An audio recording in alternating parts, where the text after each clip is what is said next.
Oh crap! I was gonna play some music. It's already starting. You played. What should we play? Oh no, I don't want to play.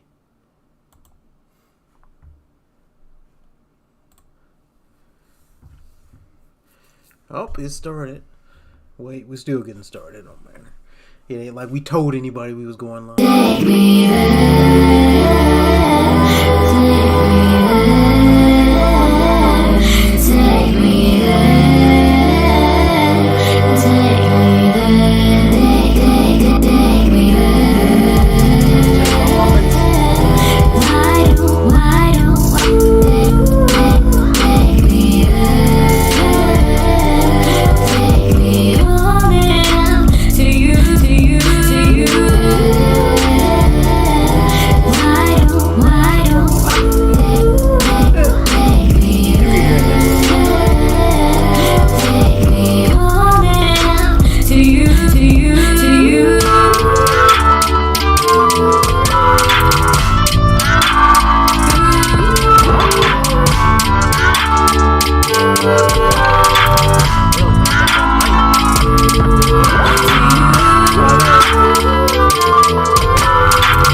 What's up, y'all? It's your boy Jack, and I'm here with what nickname should we even have for you? B Chris. B Chris. All right, B Chris. We'll use that from now on. And we want to discuss Pearly Things had Andrew Tate and it had Brittney Renner on. And the crazy thing about Andrew Tate is, even though he says some things I disagree with, I agree with a lot of what he says. Do you know who Andrew Tate is? Yeah, isn't he that MMA dude? Well, he's a world champion kickboxer. Okay. That's like multi-millionaire now. Real. Yeah. So he say a lot of stuff that I agree with. And then Pearly Things says a lot of things I agree with.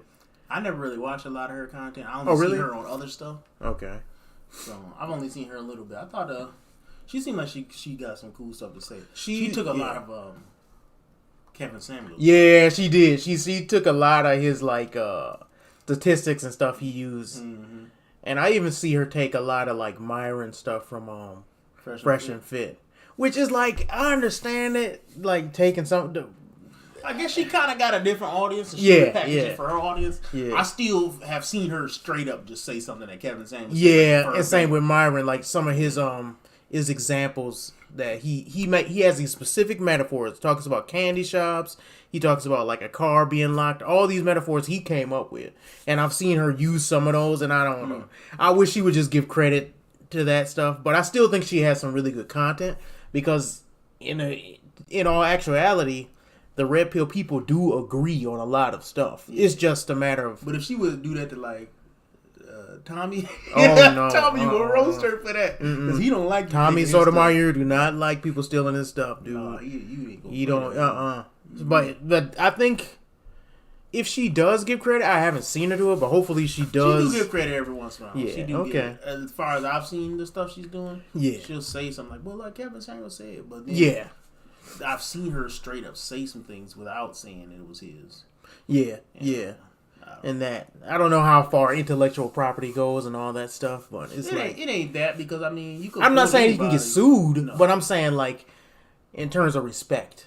Yeah. Like when you say something, when I say something, even when because we used to both watch Tommy a lot, and so like when he said if it's a joke that just come to my mind and I know he said it, I'll be like, yeah, that's Tommy Sotomayor's joke, you know. Well, I didn't come up with that. I think there's like Tommy isms. Like if you just go into something and you just go into song. Now people have made jokes like that before, but he made that famous. Yeah. So like if you just go into something, you say, oh wait a minute, and then you talk about Ray J. That's his joke. You know? So it's like you gotta. I mean, he could turn anything. Or when he relate everything to the movie Terminator. Oh yeah. It can't be bargained with. It can't be reasoned with. Yeah. That's him.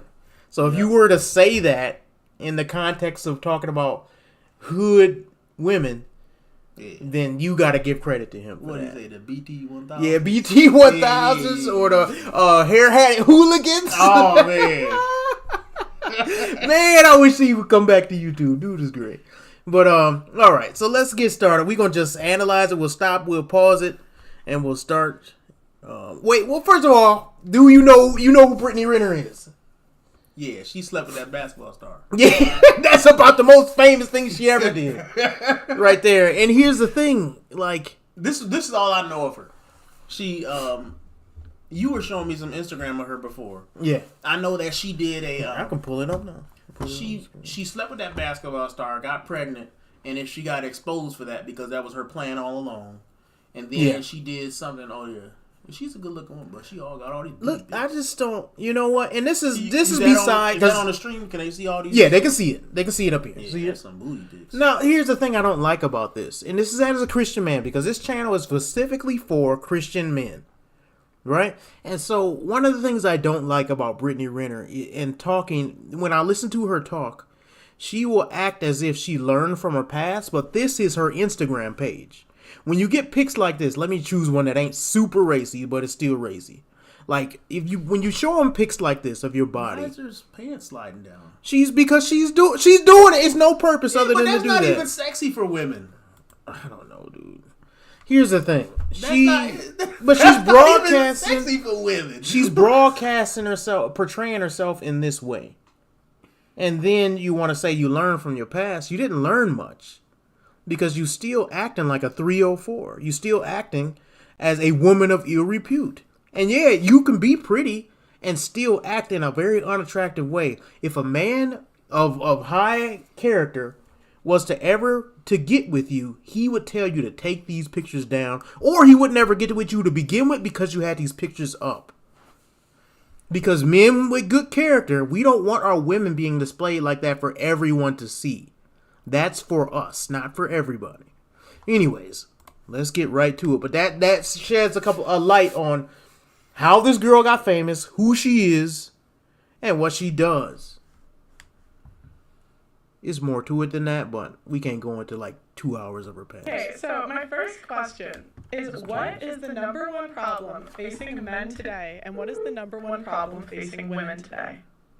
Say something. Come on, everybody's going to say educate me. The number one problem. The number one problem with men is that they don't tell women the truth, and the number one problem with women is that they can't handle the truth. Simple. That's a good paradigm to start from, because it's actually very interesting you say that. A lot of women say, I just want a man who's honest. And then the second you're honest, she's like, what? You did what? It's like, well, then don't ask me for honesty. Of course I fucking lie. Thank you. So that's a good point. I agree with that one. I don't think it's the biggest problem, but it certainly is a problem in relationships today. That is a problem. The biggest problem with men today is that I think the world is becoming hyper-competitive.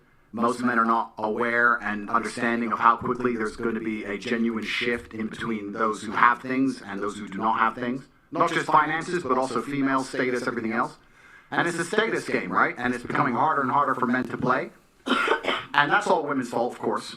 Because women choose the winners, right? Women choose who the high status males are. So women pretend to give a shit about men. Of course they don't. They give a shit about themselves. A woman, if you ask her what she wants from a man, she's like, I don't want much. I just want to find a nice man who's a millionaire and 6 foot tall and funny and charismatic and interesting and spontaneous and looks after me and doesn't cheat. And is funny and good looking and strong. I don't want much. Like they name all this shit that most dudes are never gonna have. Let me comment on this, because here's something that I agree with the red pill that a lot of Christians will be like, oh, how can you say that? And it's this. For the women that are modern women today, the way that they choose men, they should expect to get cheated on. And I'll say that again. For the modern women today, who do not choose men on godly Christian principles, but yet choose men on all these random things like how tall he is, how much money he makes, how much charisma, how well he dresses. If you choose a man on those type of things and make that your priority, you deserve to get cheated on. Because that type of man, if that's all you're choosing on, that's what that type of man does. So if you're choosing like what men, they'll put all these things on the back burner that are important. So they'll say fatherhood. Yeah, who cares about that? A man of good character. Who cares about that? A man who really loves you. Who cares about that? I want the man that's the top G. I want the man that's gangster. I want the man that does all these things that's spicy to me. Well, then guess what? That type of man will cheat on you. And if you choose that, then you get what comes with it. Well, you know what I think it is? I think this is a problem with modern men and modern women. But it was this book that I read from Thomas Sowell. He's an economist, a black economist. I know. And he wrote this book. It was called like First Step Thinking. Mm-hmm. And it was the point is that you might emotionally want to do step A to solve a problem. But then step A naturally leads to something else. Okay. It's a series. So everything that you do starts a series of events. Yep. And the problem is, let's say you do want a G. G's naturally do G things. Yes. So you gotta accept what comes with G behavior. The same if you want the CEO. CEOs naturally do CEO things. So you have to accept whatever happens in that series of behavior. And if you can't accept the end result of that series, you shouldn't have started it to begin with. Right. And I think modern women, they don't even think like that. They just say, I want... Like, he's going to use an example, because I watched this before. And he brings this up, and it's super true. The women will say, I want a Chris Brown type of dude. And then they get Chris Brown, and he cheats on them, and they're like, oh, I can't believe it. You know he was going to do that. Or beat you. But he beat you, maybe that. Sing about it. But you know, the other thing, his larger point is talking about this divide between the haves and the have-nots. And I think that's a huge point. And I think Christian dudes really got to understand this, because here's the thing. I believe there's two things that are creating this difference between have and have-nots. One is technology. I think technology is alienating people.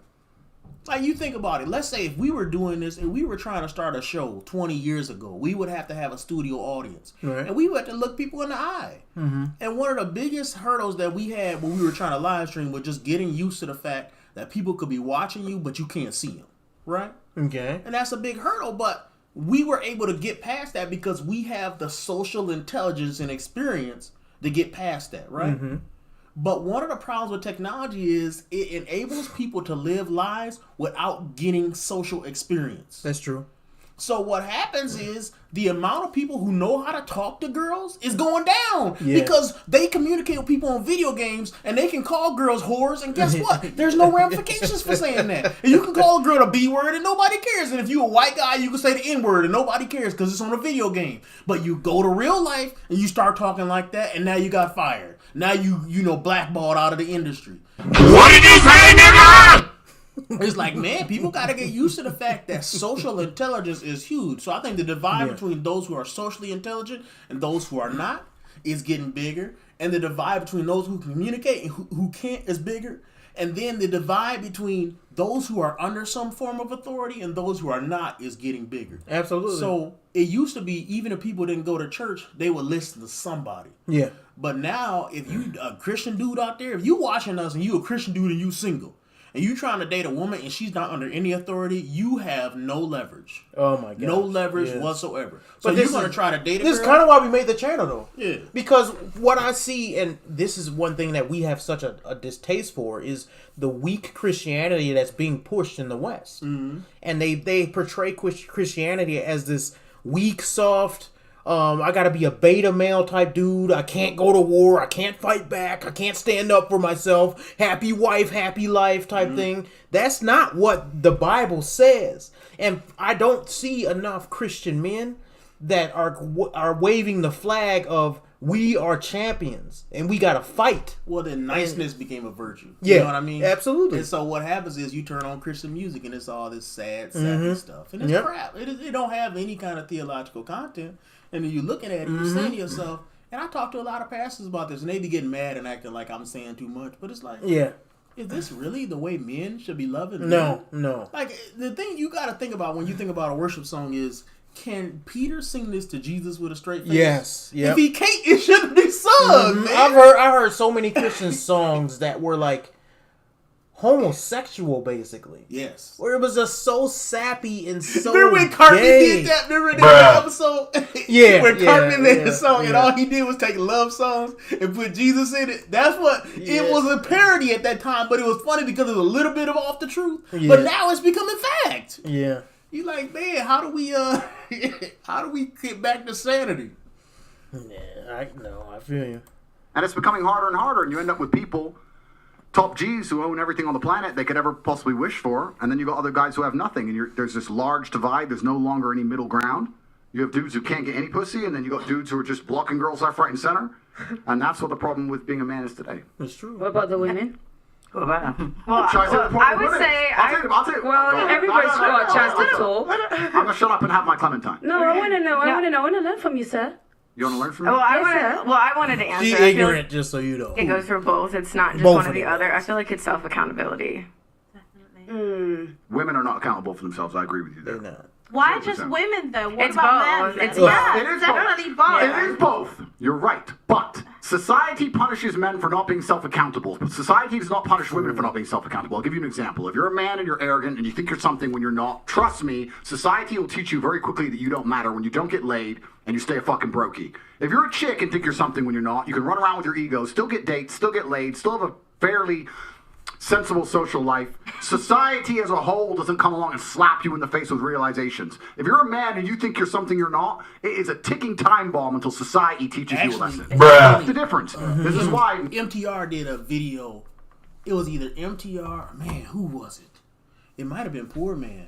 And Okay. They just did a video and they were talking. There was a dude who hit on a girl on one social media. Okay. All he did was hit on her. And apparently he wasn't that good looking. I looked at the dude. He didn't seem that ugly. Like he was like average. Okay. But he said thousands of people went on his page and told him he ugly, he ain't crap, this and that. He was crying for the responses. And I don't think a grown man should be crying. But yes. Yeah, man, it was bad. But he is that happened, and that was the example of what he just said. If you a man and you out there, and you put your heart out there, you better be able to back it up. Because if you can't, they'll tell you. But if you fat, Yep. go ahead, queen. Oh, stop. Yep. And here's the problem.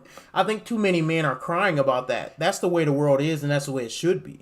Now, women are going too far to the left and too far believing this feminist nonsense. But men, the world is supposed to be hard. You're supposed to struggle. You're supposed to overcome.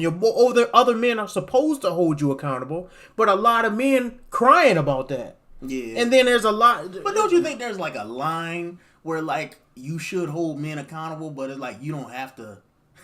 You don't have to kill them. You have to break them Yeah. down. Yeah. Like, I think we're a society where we're at the point where there are places men can go where the criticism is so harsh it's unbearable, and then there are places where women can go where they will never receive any criticism I agree. whatsoever. This is what I think in terms of There's that. got to be balance. There has to be a balance. And so if you're a man and you try to shoot your shot at a girl and millions of people are coming and calling you ugly, that's off balance.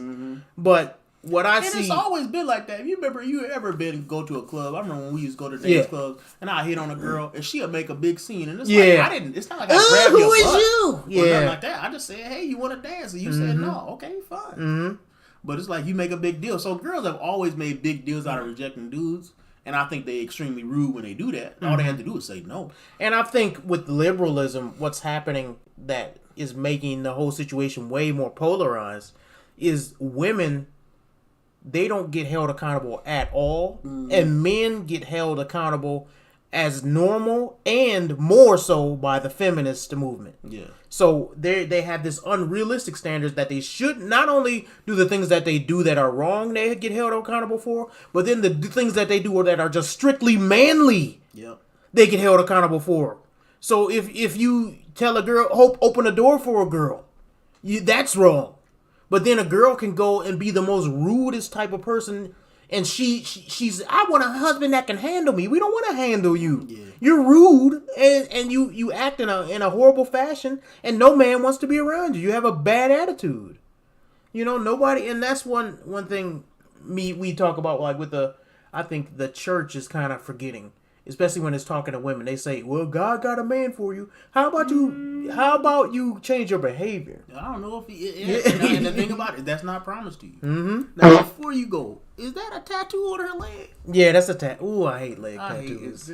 What's a track? Listen, ladies, if there's a lady out there watching, Be gone, fuck! There ain't nothing attractive about these tattoos. I don't even know what it is. It's not. I do not like. I think they think that tattoos they on like ladies. displaying their personality and everything. And I'm telling you, your personality is not that good. It's like looking at a beautiful lake and then a giant dump right in the middle of it. It used to be beautiful and then you tainted it. It's not. I do not like tattoos on ladies. I just don't like. It's very few that look decent to me, and even those, it probably would look better without it. So I don't. Yeah, that's not my thing. To me, it's the same as like looking at a pretty girl with pink hair. It's just not. Yeah, it's ugh. It's just not natural. Anyway. Ugh. Be gone, fuck! Men in general are more self-accountable because the men who are not self-accountable get fucked up. So those who are successful are very self-accountable. He said people. that They look at hard. themselves and go, okay. What is so hard in that? He burped it. Dang! All the F's in the human language he used to say that word. It's like it's personal, man. Yeah. What they do to you, bro? He's speaking on behalf of all men. The only way I'm going to get and progress further, the reason she left me, the only way I'm going to do better, make more money, etc., is I have to change. Most women don't want to do that. They don't sit and think I have to change. They think, oh, he left me because it's him, and I lost my job because my boss, and this is this because of this. No, you women don't look in the mirror. You know why that is, though? Lack of fathers. Because a father is the one who holds you accountable. They did a study that shows. Did you see that new study that came out where they was talking about if a household without a father in it, the likelihood for a kid to go to prison goes up. But you can pretty much, yeah, you saw that? No, I didn't see that, but I was looking up a lot of statistics like that. So what they showed is that if you put kids in just a household with just a father, the likelihood will stay the same of him never going to prison. So if he has a mother and a father, he won't go to prison. If he has just a father, he still won't go to prison. So it shows like fathers are the ones who teach accountability. Change a fucking thing. Don't forget what you're forgetting right nowadays. They can't change it because it's all about body positivity. Are you They saying- can look sexy in size 28. Are you saying Lizzo's not a 10? You guys trying to get me canceled. See, I'm not gonna lie, I don't agree with what you just said because 90% of cosmetic surgery is by women. Women are trying to change as much as possible. Men don't want to change. They're not accountable for themselves. They think that because they're a man, you're gonna be attracted to them. No, like you can't be fat. I don't think men think that. What man game. thinks that? Wait a second. We gotta stop there. What? What man thinks that? Nobody.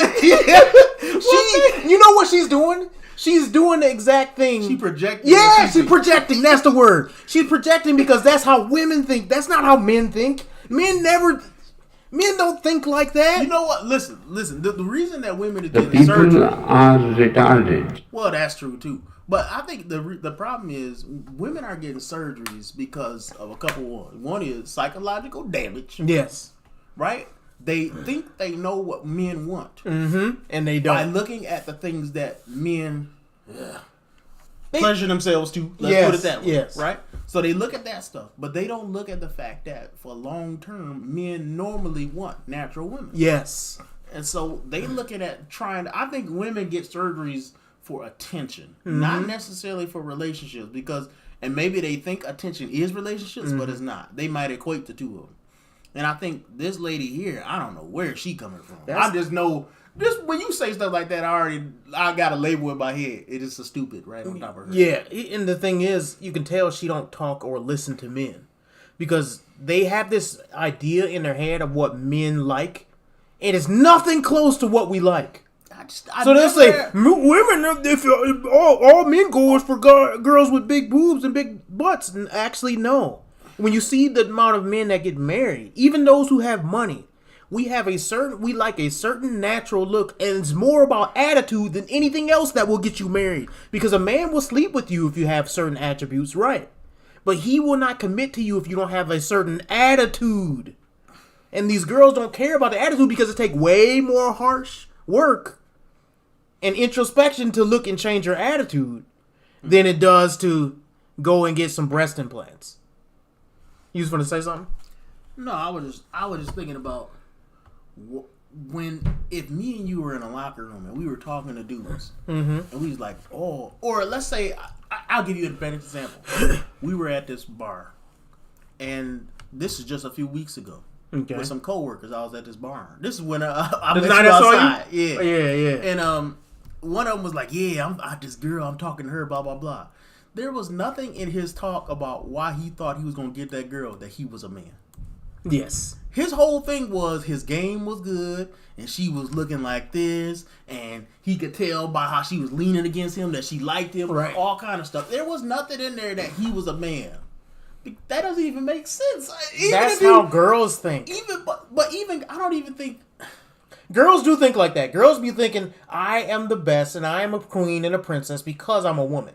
That's it. And they don't have any other attributes. They come to the table and say, I am the table. A lot of modern women do that. And that's why she thinks men do. Do you think they really believe that, or do you think they just say that? No, I think they believe it. I really think they think that they're special simply for existing.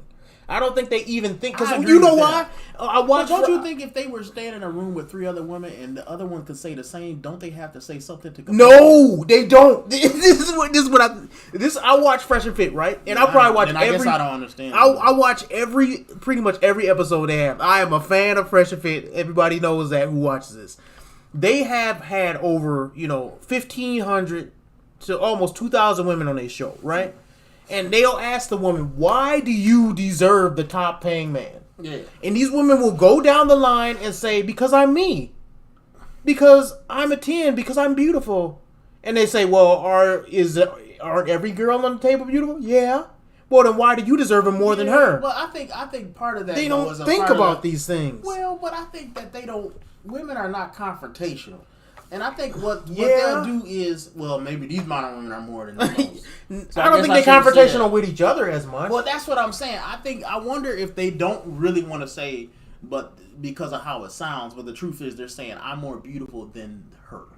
I'm more beautiful than most. But even that's delusional, because you'll have a girl that's a straight up 5 say I should get the top man because I'm beautiful, sitting next to a 10. And say I should get the same caliber of man. Yeah, but I get that she's delusional, but is she saying she can get the man just because she's a woman, or is she saying she can get the man because she's deluded to think she's also a 10? But here's the thing. If you're both 10s, why would you still think you can get him? You know what I mean? So if I'm a 5 and you a 5 and we all surrounded by 5s, why would I still use that as the reason why the man would pick me? I would have to say, my brain should go to, we're all 5s here, right? So therefore, I have to do something better than the other person. Yeah. Their brain doesn't do that. They just say, I just deserve it. It's like a childlike mentality that they all have. And the reason why is I don't really think they have ever had to question a lot of these hard truths in their life. They think, for one, here's one of the reasons why they think this. Mm-hmm. They think that there's way more men that are millionaires and make a lot of money than there actually are. And 2, the world has told them that not only can you get it, but you deserve it. And so if I don't get this top man, the world has done something wrong to me. And so I think a lot of these women are insanely delusional, and they also think that men think like them because they never had a contact with a strong man in their life. They don't have fathers, they don't have brothers, they don't have pastors, they don't have deacons. They go throughout life thinking that men think the same way they do. Yeah. So that's why this girl can say the things she says, because it's like, oh yeah, I think that way. I want a man that's ambitious, so it's just crazy. Men want girls that are ambitious. No, we don't. If you watch a sitcom, even from the 90s, one of the biggest running jokes was always that men had a hard time understanding women. Yeah. And I guess the counter to that should always have been, but do women understand men, right? But it has gotten even worse because I think men, because of horniness, have sought to try to understand women harder than women have sought to understand men. And we've always sometimes had a hard time understanding each other, but women have become so entitled that they're not even trying anymore. It used to be like, if you go back, this is why people romanticize the 1950s and stuff, is because you would go back and a girl would be like, I want to get a husband, so I'm going to learn how to cook. I'm going to dress like this, and my husband will like it.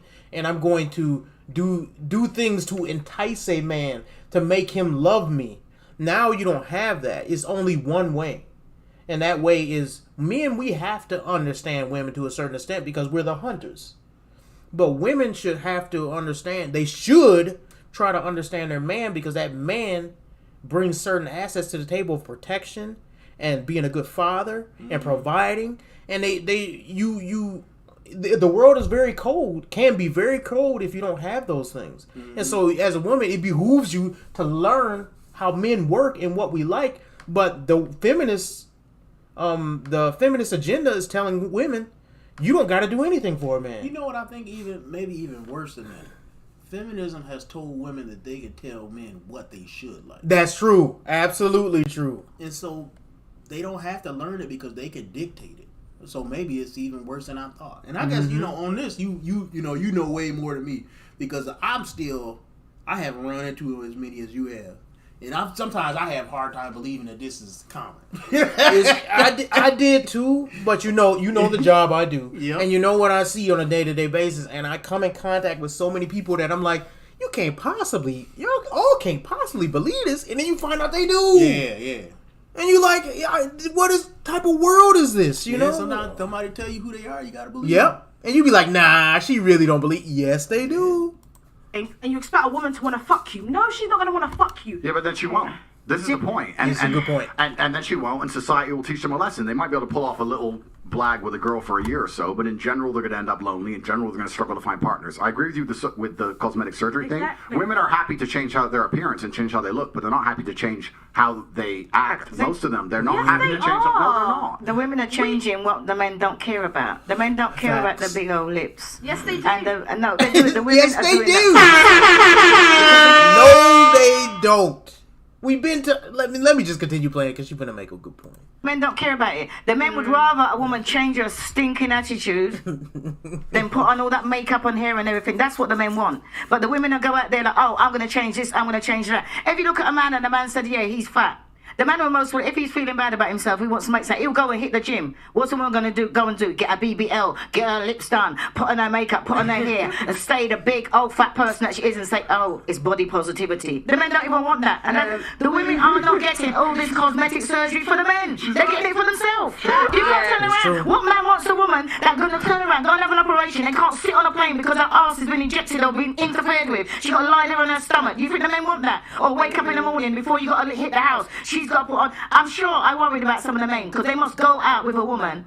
Ooh. And then when they wake up in the morning, they think, who the hell is she? By the time you take everything off. All right. Auntie snapping. All right, so let me and this is about Brittney Renner. We were just looking at her Instagram, and I thought this, but I didn't say this, and I thought, is that 6 different women on her thing? Because she looks so different in her different iterations.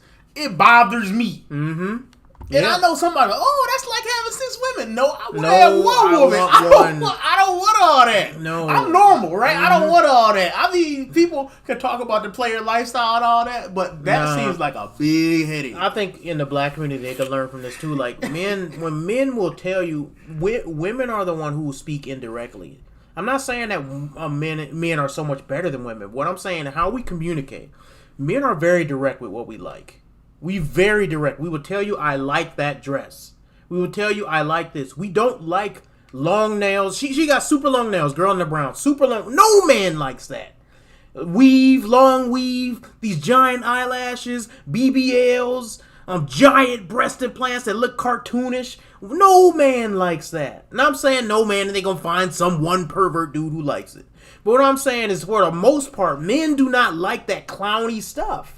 We don't like, tell me a dude who's like, oh, you got your nails done? I'm going to throw game at her. No man sees a girl with nails that go up this tall and thinks that's hot. Nobody. Girls be doing these things for other girls. Yeah, but it's especially bad for black women Yes. because Here we go. black women have this inferiority complex where They they do. believe that Nani? their natural beauty is not good enough. So they change their hair, they change this and they change that. And I know it seems kind of contradictory to talk about women being held accountable and talk about natural beauty, but I think you have to a woman has to make what's there better. That's what they need to do. That's Don't it. try to change Yes. it. Make what you Yes. already have the best it can The be. best makeup is just a small amount of makeup that enhances what you already have. And I think her kind of hair like that, it just, I don't know. It don't look It right. don't appeal to It don't, me, It don't man. look right, but I mean. But she ain't gonna listen because but you don't, we don't she make got her men. own idea. She Yeah, got her own yeah. idea what men like, Yes. and she gonna do what she gonna do, and that's all Right, that's gonna be. and that's the problem It I don't have matter. with the modern women. They have an idea in their head about what men want, and then when men actually tell them, they don't listen Let me because say they've been something taught not to controversial. listen. I say something controversial. I tell my wife how she should get her hair cut, right? Right? And Same here. people be like, oh, how dare you?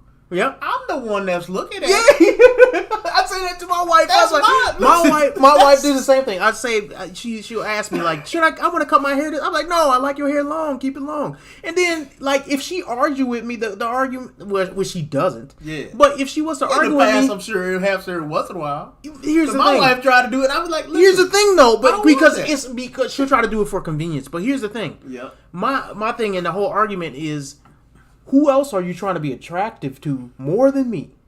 I'm your husband, right? Mm-hmm. So your attraction should not matter to any. When you go to work, the people there they ain't got no business in how you look. I do. I'm the one invested. I'm the one paying for it. I'm the one who's going to that gets any benefit from how attractive you look. Right? So there's this nonsense of it's my body, not when you're married. That's not what the Bible says. The Bible says your body belongs to me. Yep. And my body belongs And to my body belongs to you. So if you tell me to do that you're attracted to something, yes, I should work that in. But let's go because they fucked They up. need to change their attitude before they change their makeup. I'm sure that even more than that, change your attitude. Because women will go out there and they would want to change this, they want to change that. All the things that don't count. If you learn to, the same way how women can go out there and learn to put makeup on, learn to cook, learn to wash by hand, learn to please the man. That is so outdated, what you girl. need to That's do. outdated, girl. That's outdated, girl. For who? I'm Why saying she it's talking like like that? Is we that had really literally why just she talked. She want to talk. So let's listen and see what she say. At least she got her natural hair this time. Yeah, that's Talked about this off camera when you guys picked me up from the airport. When we were talking about what's the value system or the point system for a woman who cooks versus a woman who can suck good dick and fuck well. Here we go. Be gone, fuck! And he's gonna respond to this in the perfect way that I would have responded. Oh, really? Yeah. Okay. I get it. So we kind of gotta like, because he's gonna say something that I'm like, that is exactly what men think, and this is what Christian men think too. But he gonna get to it. Like cook and suck dick as No, well. but what I'm saying is that Pearl, if you can correct me if I'm wrong, but quoting her was that when she interviewed people on the street, that there was more points given to something for like a sexual return as opposed to wash dishes by hand. There's a dishwasher. Why cook? We can eat out. There's a chef. People don't give a fuck about that. That's what they think. No, but we literally just talked about this yesterday. No, it was okay. I did a street interview and I asked the guys, "Would you rather have a girl that gave good head or a good cook?" And most guys They want picked- this. but I think that's For more, the I think- quick but I think satisfaction. that's more for like a one night stand. But what I'm versus trying to say is that long-term. if you, all the women out there, and they're talking about, well, some of the women want to be settled down. They want a man, right? And you got to think what the man wants. The man ain't interested in that. Look at when you're doing street interviews, you're interviewing single people. Look at the people there that are happily married and ask them what they do. Because all the things that the women out there are doing, you can be a housewife, you can be going out, you can suck head just as good as any old tramp on the street. And keep your man, and have a man. And I can say that because I'm 32 years in counting. Auntie, you can't say attraction's not important now. You can't say attraction is not important now. It is important. When they gonna get the Andrew Tate part? Initially, exactly. A man is not gonna find you attractive and then think, oh, because you can cook well. It's got a chef. A man's going to Especially a man find you that's got money. attractive, and he's Okay, going let's got a ask what? Andrew. to... Andre, She said you got a chef? I guess she thinks all men have chefs. What? What man going around with a chef? How many people got People chefs? are retarded. This is what she thinks. I think she thinks that all men make that amount of money. What men out there got chefs? Please tell me. I What don't is got her no name? chef. Mud Duck. Mud Duck. Tell Mud me. Duck. Tell us. What man? What percentage of men out there have chefs, Mud Duck? Please. Let Barely. us know. Maybe it's the caliber of man that If you watch this stream, please add on the comments. How much percent of men have chefs? Maybe she dates men of higher caliber than me and you. Not with that. Not with what she's working with. Maybe she looked different when she. I'm trying to give her the benefit of the doubt. Nah. Be gone, fuck! Let's see what Andrew Tate has to say. Oh, that's 5 out of 10. Because she can cook. That ain't what I said. Oh, well, firstly, that's not what she said, to be fair. And secondly, I'd be with a 10 out of 10 who can cook, because I'm top G. But, to make the point, I think what you have to understand is what men are looking for in a relationship. So, you did the street interview, and you're asking single people, probably young people, probably idiots who know they're on camera talking shit about good head, all this garbage. It's bullshit. What men are interested in life, not just in their relationship, but in their life as a whole, is status. I don't think most people understand, especially women, how competitive the male world is and how competitive it is for status. This is why men do everything they do. Men buy the faster car, not to drive any faster, because of status. That's why we want a bigger house. We don't give a shit where we live. It's because of status. That's why I want to go to the gym and get big and strong, because of status. Everything we do is about status. That's why I want the better job. That's why I want more money. That's why I want to be respected. So what's the number one thing we want our female to give us? Status. That's what we want. So she can give us status by being beautiful. That's one thing she can do. But another thing she could do is if I turn up home and I come home with my boys and she says, I'll cook you all a steak. That's status. That's all my boys going, Ross, you've just been out all night and she's here and she's going to cook for all of us and she'll clean up and tidy up. Boom.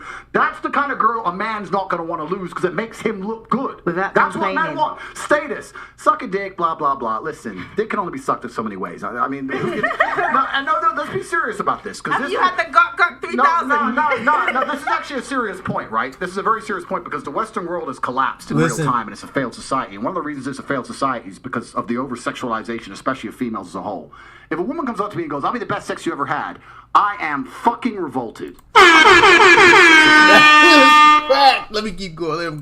I want you to be pure and a virgin. You should know what sex is. Cook my fucking dinner. Shut up. Don't come and talk to me about fucking sucking dick. It's vile.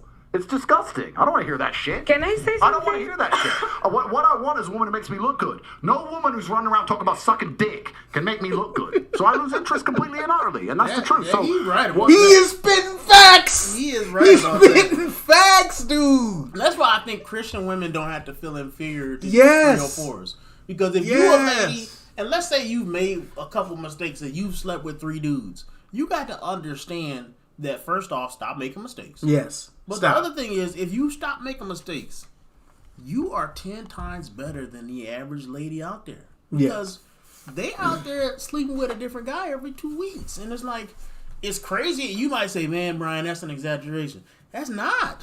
No. It's not, because It's not. the thing about it is you get out there and you say, man, I have value. Mm-hmm. I have value not just because of my sex. And the weird thing about feminism is it has reduced women to the thing that they feared that women will be reduced to. It's making women horrible men. But it's making women say, "Oh, I'm good at doing sex," and that's it. And it's like, okay, but isn't that what feminism was supposed to rescue women from? Nope. And Throw so you now right it's back like, in the fire. whew. But I agree with him 100%. He talks about, like, when a woman... This is one thing women don't understand. They think... They've been taught by feminism and all society that men are just after one thing, right? Because they're dealing with the wrong type of men. Mm-hmm. And so when a woman comes out here and she tries to impress... Or I even heard conversations in regular life where a woman will talk about her sexual exploits and how good she is at a certain act. It is a complete turn-off to me. Because women, to me, in my eyes, sex is not only is sex sacred, but sex is something that I don't want you to know everything about. I don't want you to be discussing it in great detail out in the open. Yeah. That's very unattractive to me. Yeah. That's very unattractive. And here's the thing. Say I was attracted to, say we're both married, but say I was dating a girl and she goes and we're out to eat and she says, I do this sexual act so good. My first mentality is, where the heck did you learn that from, and how many dudes did you do it with? Yep. I don't want to get no sloppy seconds. I don't want you to give your diseases to me, and I don't want no girl that's so good at a sexual act because she's been with 1,000 men and she done special things with them that she may do with me. No, that's nasty. I don't want that. Yeah. I'd rather you not know anything. Yeah, I think most men, and I think maybe women can learn a lot from the Islamic view of heaven. That they go to heaven, they want 1,000 virgins because you know. And some people joke and say, "I want some hoes." No, you don't. No, you don't. No, you don't. Because you want to train them to be your whore. Like whore. that. Yeah, you don't want to date like that. So people need to keep an eye on that. Like, what do men really, really want? And they don't want all that. You can have all that sexual experience, and people say they'll sleep with a porn star and all that stuff, but really, they don't want that. And the thing is that they're ignoring when they say they want to sleep with a porn star is when they looking at that porn, thinking of that porn star, they're idealizing that to think that they're in that person's place. Yep. They're not saying, "Oh, it's I love to come have that porn star do those things in front of me." They saying, "I want that porn star to do that to me because I've been fantasizing about that." Yes.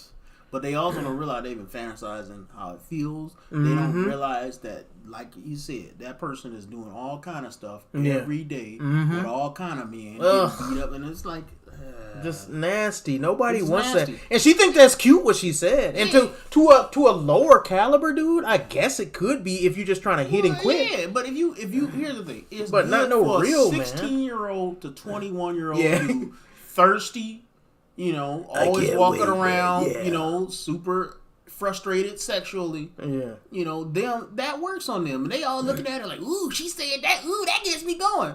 Yeah. But if you're past that juvenile stage of development, when you're a mature man, it you don't be sitting there you. like, why are you trying to impress me by talking nasty? That don't do nothing for me. I don't want that. That don't do nothing for me. In fact, and this is what a lot of dudes who's so thirsty and they so sex deprived, they don't have no game and no charisma, and they don't know how to talk to women. When I actually tell them that a woman like that could come right in front of me and I will not be tempted whatsoever, because it's just not my thing. When you talk nasty like that, and when you make sex such a gross, I just do it on a whim type thing, my mind automatically goes to STDs. My mind automatically goes to you don't value yourself. Yeah. My mind automatically goes to you don't have self-respect. And what does it look like down there when you don't let all types of dudes run up in you? That's nasty to me. Yeah, but here's the other thing too. Just by the way she said it, you could tell that she don't understand the male mind. Because that's not appealing. Like raunchy talk. Raunchy. There was nothing about what she said that was like a secret turn on. You know what I mean? Like, I was like, okay, yeah, you know, I'm on stream, so I ain't gonna say it, but woo, that was got me going a little bit. There was nothing like that. There was nothing like that. And if you call a phone, if you were to call in like a phone sex line or something like that, they wouldn't talk like that. They would talk different than that. They gonna talk subtly or around it, and that's how. Well, the thing is, the part of the male, the mystique that entices a man is the hunt, right? Yes. And so what do you do when you hunt something? You stalk it. You see how it acts. It's subtle. Yep. Even the foreplay between a man and a woman is a woman sort of running and a man chasing. And so what happens is playfully running. Yes, playfully running, but knowing you gonna catch it, right? Yeah. Now here's the thing. With these women who've have all these sexual exploits, they don't have any chase that that nobody chase. They just throwing it away to every athlete they come across. So they don't know the art of the foreplay anymore. And since they don't know that, they think it's just sexy just to do the act. No, it's not sexy just to be naked and to show your butt everywhere. It's actually sexy when you have something that you hold back that's specifically for a specific man to get. Give us the build up, baby. Yes, it's a prize. You're trying to obtain the prize. You're trying to slay the dragon, get into the castle. The castle ain't open to everybody. If it was, then it wouldn't be special. Why should I have to slay the dragon if you're giving the castle to everybody? So, anyways, let me... What she's saying is completely correct. These are old school things, but it's not about the act. Yes, you can order food, of course. It's about the status that comes with it. That's what it's about. Sagittarius spoken like a true one. That is true.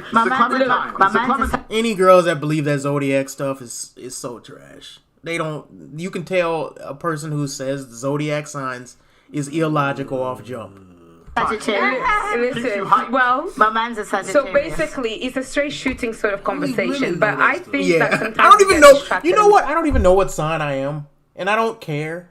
That should show you something. I've been getting through life perfectly fine. We talk about the bicker between men and women. I- I think that the problem not. that men I don't know. and women have is the consequences of the bad decisions that the 1% of powerful men make on our behalf, because our problems are on a societal girl who level looked just like less her. than between woman and man. That is why there's a lot of competition Most of between you men. This This I chase ain't for what she status said. that Hold on, go back. 'Cause that didn't make sense. I gotta. She gonna say a lot of things that don't make sense. Let me She see. said like something about 1% of men. Wow. Sagittarius spoken pay like a better true one. That is true. My It's the man's Clementine. my It's the man's a Clementine. Sagittarius. Listen, well, My man's a so Sagittarius. basically, it's a straight shooting sort of conversation. But I think that sometimes we get distracted and we talk about the bicker between men and women. I think that the problem that men and women have is the consequences of the bad decisions that the 1% of powerful men make on our behalf, because our problems are on a societal level less than between woman and man. That is why there's a lot of competition between men, this chase for status that they will never get. Why is that the fault of the 1% of men? Because they're the ones that drive the machine that runs this. The West It's is always been that way. yeah, but then think about the men that are at the top now, the corruption and everything that's going on. And this is why it feels very good to sit next to somebody like you and just say, do you know what? I appreciate that you expose a very toxic truth and a very true truth as well that is out there. But the reality is, on the trenches, when you go to the grassroots, people don't feel the way that you feel. It's not as simple as what you say.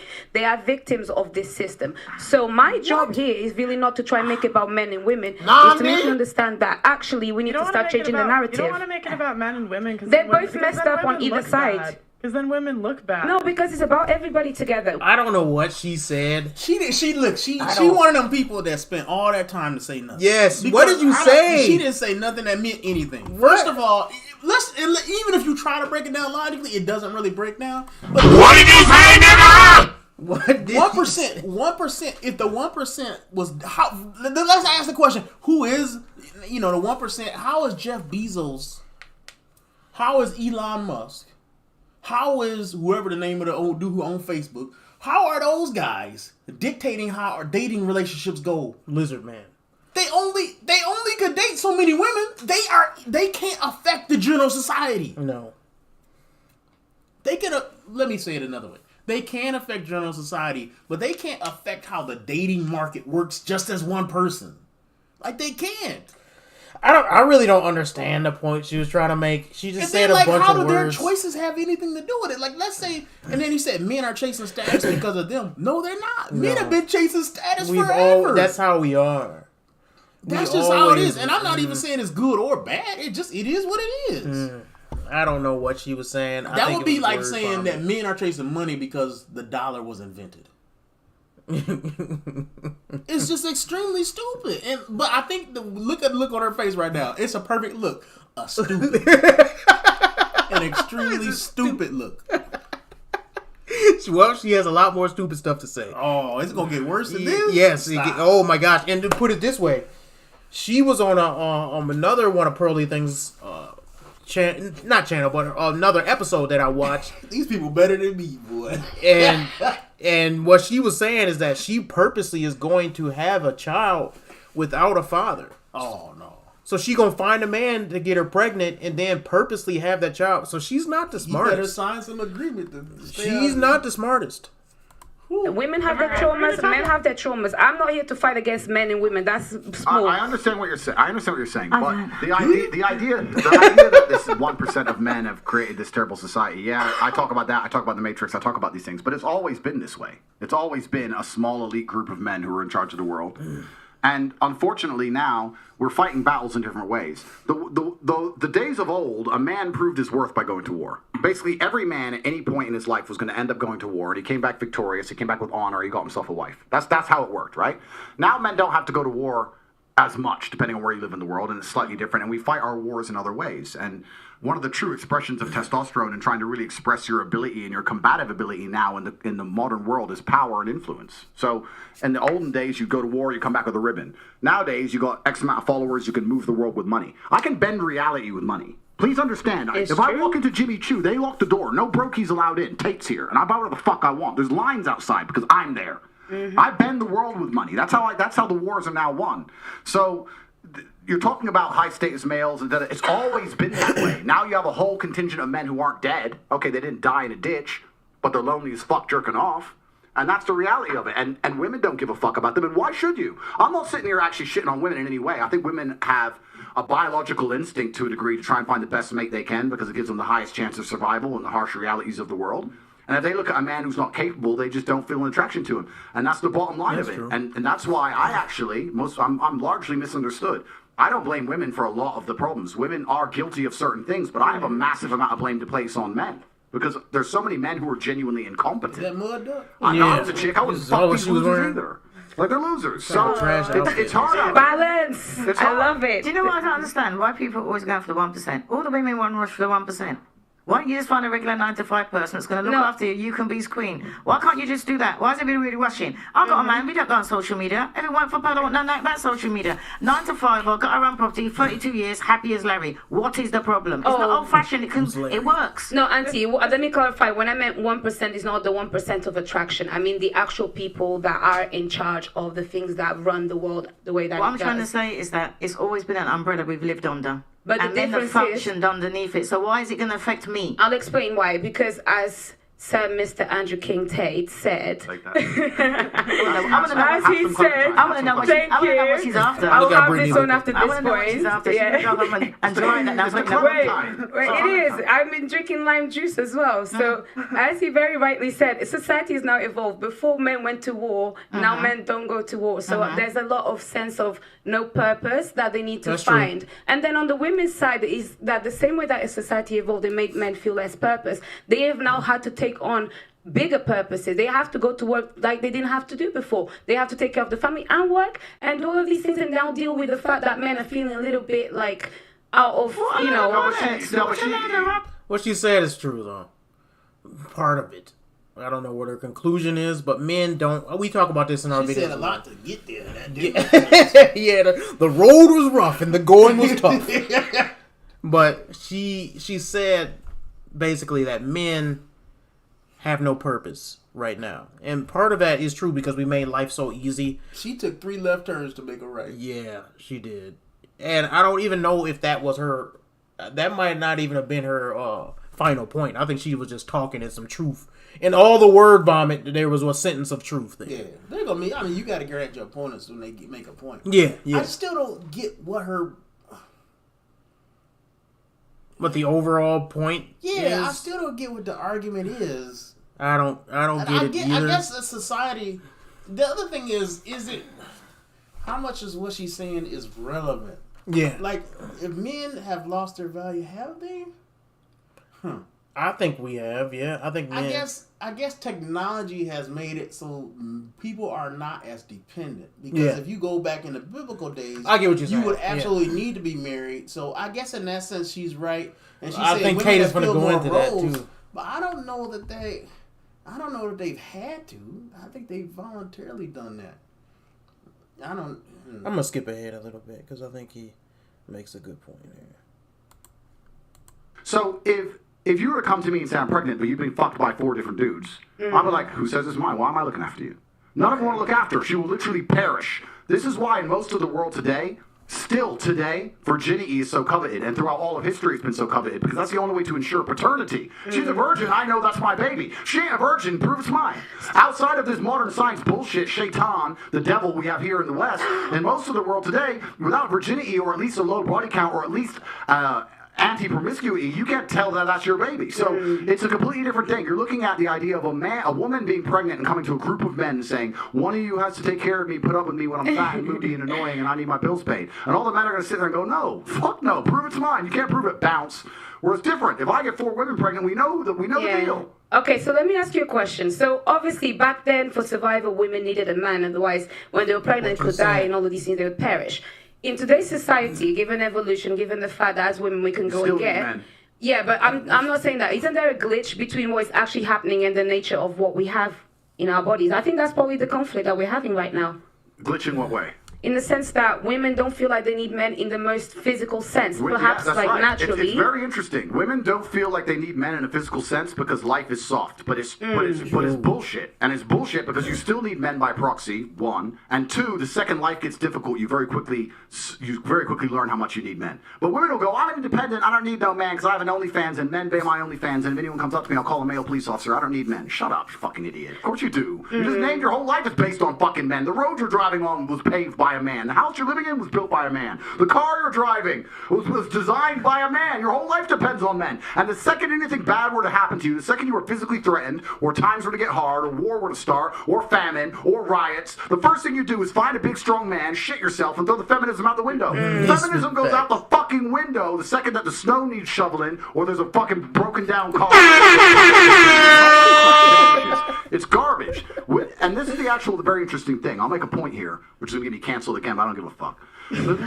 But this is the point. Feminism in and of itself can't be defended. The point of an idea is that it can be defended by the people who believe in it. This is what the whole point of war since the dawn of time. It doesn't matter if it was the Christians against the Hindus. It doesn't matter if it was the Germans against the French. There were people who had ideas and ideologies, and they were prepared to fight each other to defend their ideology. Feminism is an ideology which cannot be defended by feminists. The only people who can defend feminism are the men who subscribe to the garbage. If all the feminists were to get in a line and say, we want feminism, and the conservative men were to get in a line, you would learn very quickly it's bullshit. That's true in my opinion, man. You spitting facts. And here's the thing that a lot of people don't realize is like the only reason why the world is deteriorating the way that it is because men have allowed it. It's not because women have gotten too strong. It's not, when I talk about feminism, people will misunderstand me and think that there's a group of women that are taking over the world. That's not the case. There's an agenda pushed by men for various reasons that feminism is just one of the tools in their tool belt they're using to deteriorate the Western society. And when I say that men I'll say broader than that, I would say evil does it. Yeah. And I think we had to be, because I don't even think it's in the interest of even powerful men. Feminism is not. As virtue of the Weinstein stuff that came out, right? I think powerful men got taken down by feminism in that. I think Satan uses feminism to destroy people, just like he does with all forms of evil. Okay. And I think if you look at something like pornography destroys a man. And a man might say, oh, it's just for my self-pleasure, it's this and that. But the truth of the matter is that it messes up your mind. It messes up your sexuality. It messes up your testosterone levels. It messes up your attraction to your wife. It messes up your sexual relationship. It starts to mess with your time. It messes with your sleep. It messes with your psychology. And pretty soon, you will eventually, slowly but surely, be destroyed by that. And I think feminism does that too. Feminism destroys whatever it touches. And so these ladies who are pushed, and you could talk about feminism, maybe it was pushed for economics, two people having things and stuff like that. But ultimately, it was pushed because it destroys. I think Satan is so smart that it's a various different reasons why feminism works, but why it goes parallel along the lines of communist ideology and things like that. And the reason why you'll see these things go hand in hand is because this is going to get deep, but it's true. Satan's agenda has always been to rule the world with a one world government. And so in order to take down and have a one world government, you cannot have a beacon of freedom like the United States. It can't exist. And one of the things that United States represent, even when you look at some of the things that's going on in China and how they revolt, is they use the United States flag, the American flag, as a symbol of freedom and liberty. When even during their revolutions. So what happens is, and what I think Satan is doing right now with feminism, with a lot of the far left ideology, with communism, with the transgender movement, with a lot of these things, is to weaken men so that when he does take over and when he does institute policies that normal men would fight against, there'll be no strong men to fight against it. That's what I think. I think feminism is uniquely designed to take down the West. You're right. Yeah, because you don't see a push in China. But it's strange because if you think about it, if feminism was a rational philosophy, there should be some forms of feminism that would be for economic freedom, right? There should be capitalistic feminists. You know what I mean? I get what you're saying. There should be, if feminism was just made by men, is my point. There should be different versions of feminism that could be left and right leaning, but you don't see that. It's all towards the left. But that's because it was created with a specific agenda, in my opinion. You won't have, if it was just an ideology that was like an innocent ideology that people came up with, then you would see the, like the different, different sects of that. But the reason why you don't is because it was created with a clear agenda. Feminism was created to reverse the hierarchy that God set up. Yep. And the hierarchy that God set up is so important that society is built on it. And Satan knows if I'm going to destroy society, I'm going to do the same thing I did in Genesis, which is let the woman lead and let the man follow. And so our Western society is falling to that very same thing. It's the same playbook, except he just makes it more sexy sounding now. Yeah, if you think about it, in a sense, feminism, and this is a crazy opinion, but feminism could be a little bit of what you see when you talk about Babylon in Revelations. Yeah. Because here's this lady who's riding on this beast. With the glass. She's got a glass filled with the nastiest things, right? She's drunk off the blood of the saints. She's violent, right? But it's not really by her hand. She drinks their blood. Somebody else killed. And it's like when you look at this lady, and then the next chapter talks about all the merchants, sad about her going down. In one sense, you could say. Remember I said I think that's talking about America? One way you could say it's a form of feminism because here's a lady who sits on this beast who she can't control. It's insane that anybody would sit on the back of a dragon. Right? The bigger picture is often lost. That in that chapter of Revelations, you got somebody who's sitting on the back of a dragon, which is stupid. And the dragon is going to kill her. Yeah. Right? The end of the story is the dragon will kill her. So the evil that she thinks she's sitting on is going to be her demise. She's pretending as if she's in control. Yep. Until it consumes and I her. think that's what feminism does. Feminism, it gets ladies in positions of power until they destroy themselves. Yes. Because they're not supposed to be leading in the first place. And people don't think that's crazy, but that's true. They hate the men that they create. Yeah, absolutely. So in fact, in the black community, that's specifically the problem. What's happening in the black community is we, over every other community that ever existed, in my opinion, has adopted feminist mantras and feminist philosophies to guide us by. So what's happening right now is women are purposely getting pregnant. I've talked to them. They're purposely getting pregnant, purposely having children, and they raise those children to be the very people that destroy the community and do the cycle all over again. And then they wonder, why is all these little kids robbing? Yeah, each cycle does get worse. Why are all these little boys out here robbing? Why are they joining gangs? We created this. I'm independent, strong. I'm an independent woman, and I don't need no man. Well, we kind of do need men when every time you walk outside is gunshots. You kind of do need men when you can't drive your car down the street because they're doing a carjacking and pulling you out the car with your little kid in the back seat. Like, you kind of do need men when you can't even go get money out of an ATM before somebody's stopping and a car pulling up with a gun out the window. This is what you need good men for. And feminism has created that idea that men are not needed.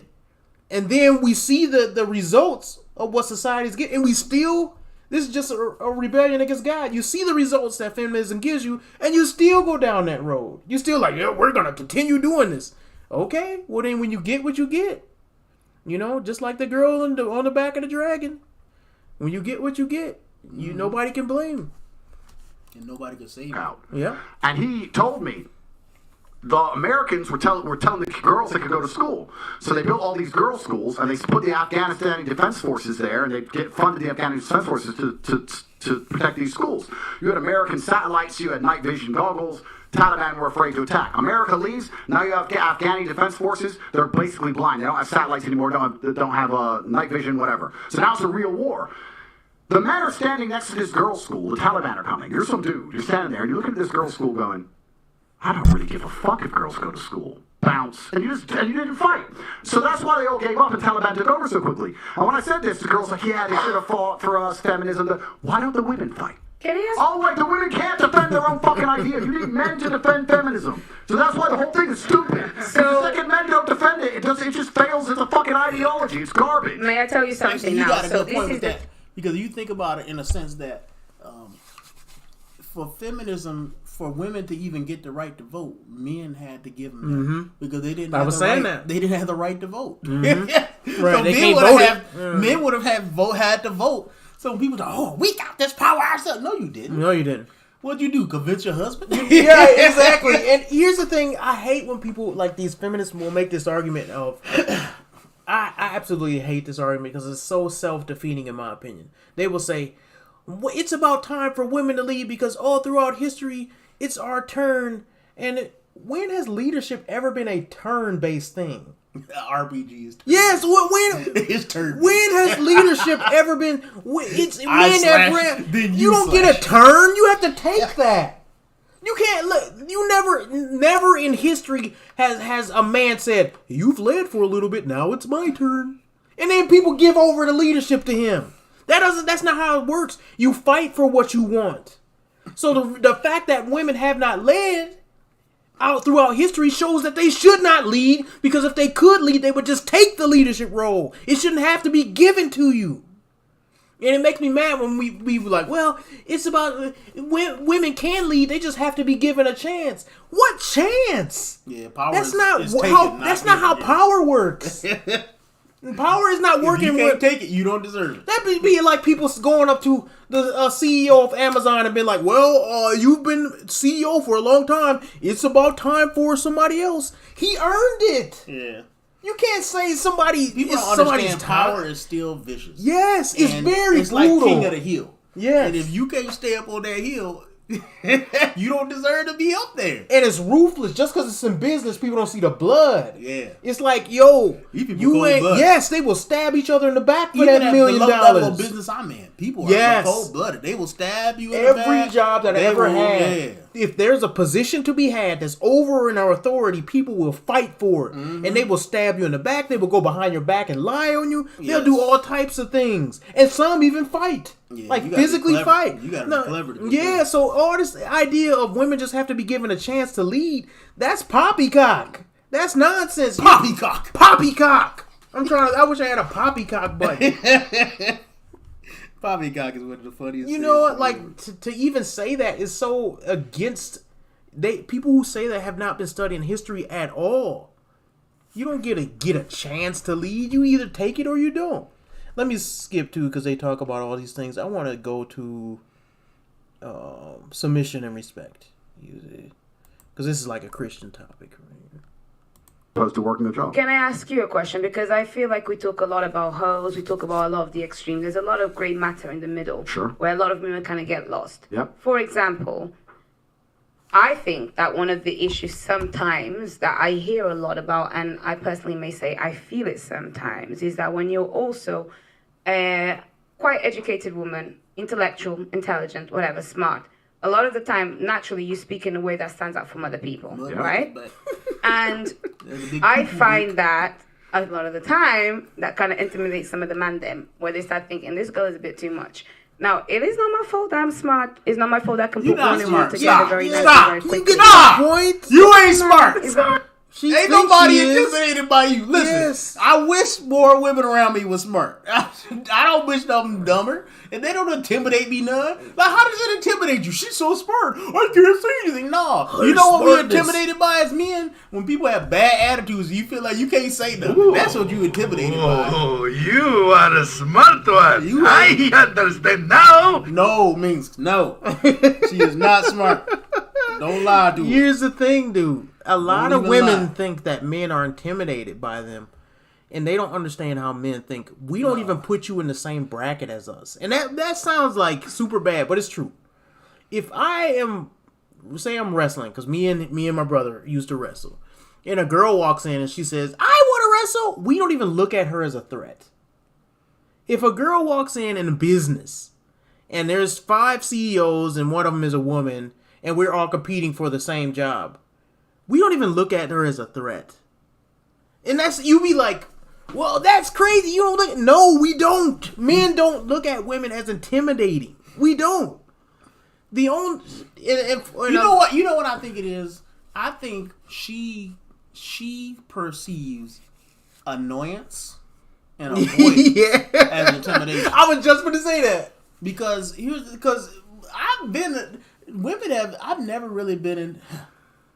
That's not true. I guess I have been intimidated in the sense that my own issues might prevent me from talking to a woman that I perceive only to be from her extremely beautiful. That's only the only beauty. thing. Extremely beautiful. I could be intimidated by that, or I could be intimidated by the social hit I will get from her rejection. Yes, right. Yes. So I guess that's like the only thing I can think of. But for most women, let's just say I'm talking to a very smart woman.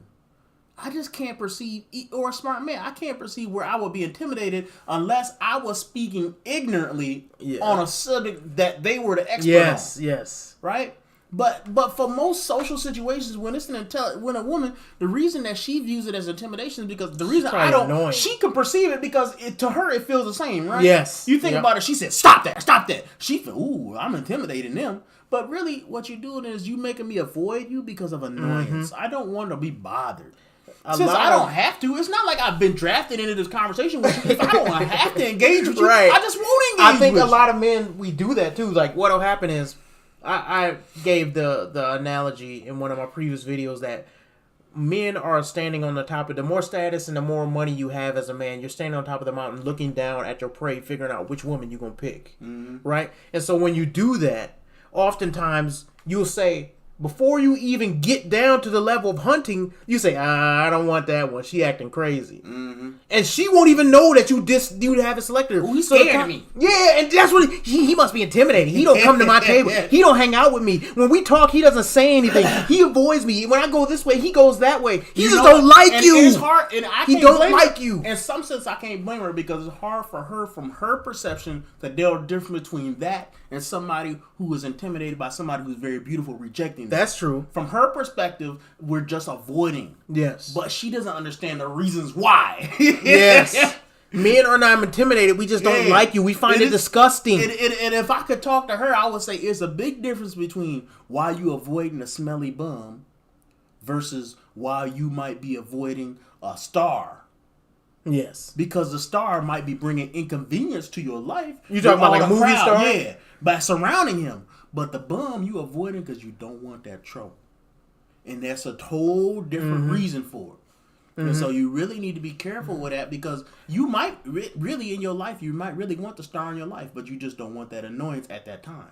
Where just like her, right? If I see a beautiful woman and if I was single, I'm like, man, I don't know if she gonna say no or yes. I might be intimidated by that, but I am never intimidated just by her sheer intellect. No. That doesn't happen. To handle that. I was thinking, She ain't smart. This woman laughs like I don't speak for language and got 3 degrees. Now wait, is she You know, trying to degrees say don't I'm not matter. smart? it's okay. I speak how I do for a reason. So please, That's sir, can you help alright. me out? I'm trying to find a husband, the kind of beast that can handle a woman like me. Oh, that phrase. Be gone, son! When you say handle a woman like She said a kind of beast. me. Is this a Look at force? her face. Look at her face right now. Oh, she looks stupid. Oh, man. She looked terrible. Look, you can't. Look, no hey, man. in all honesty, she is not an unattractive person. She's not unattractive, But but, it's here's the just- thing: oh, when you say stuff she's like that, making me unattractive. yes, that's what I just want to say. You go down points when you say dumb stuff like that. When you say dumb stuff like "I'm looking for a man to handle me," who wants to handle you? Who wants to come home and be like, "Well, I gotta go home and handle my wife"? Yeah, well, here's the thing. So she could be handled, right?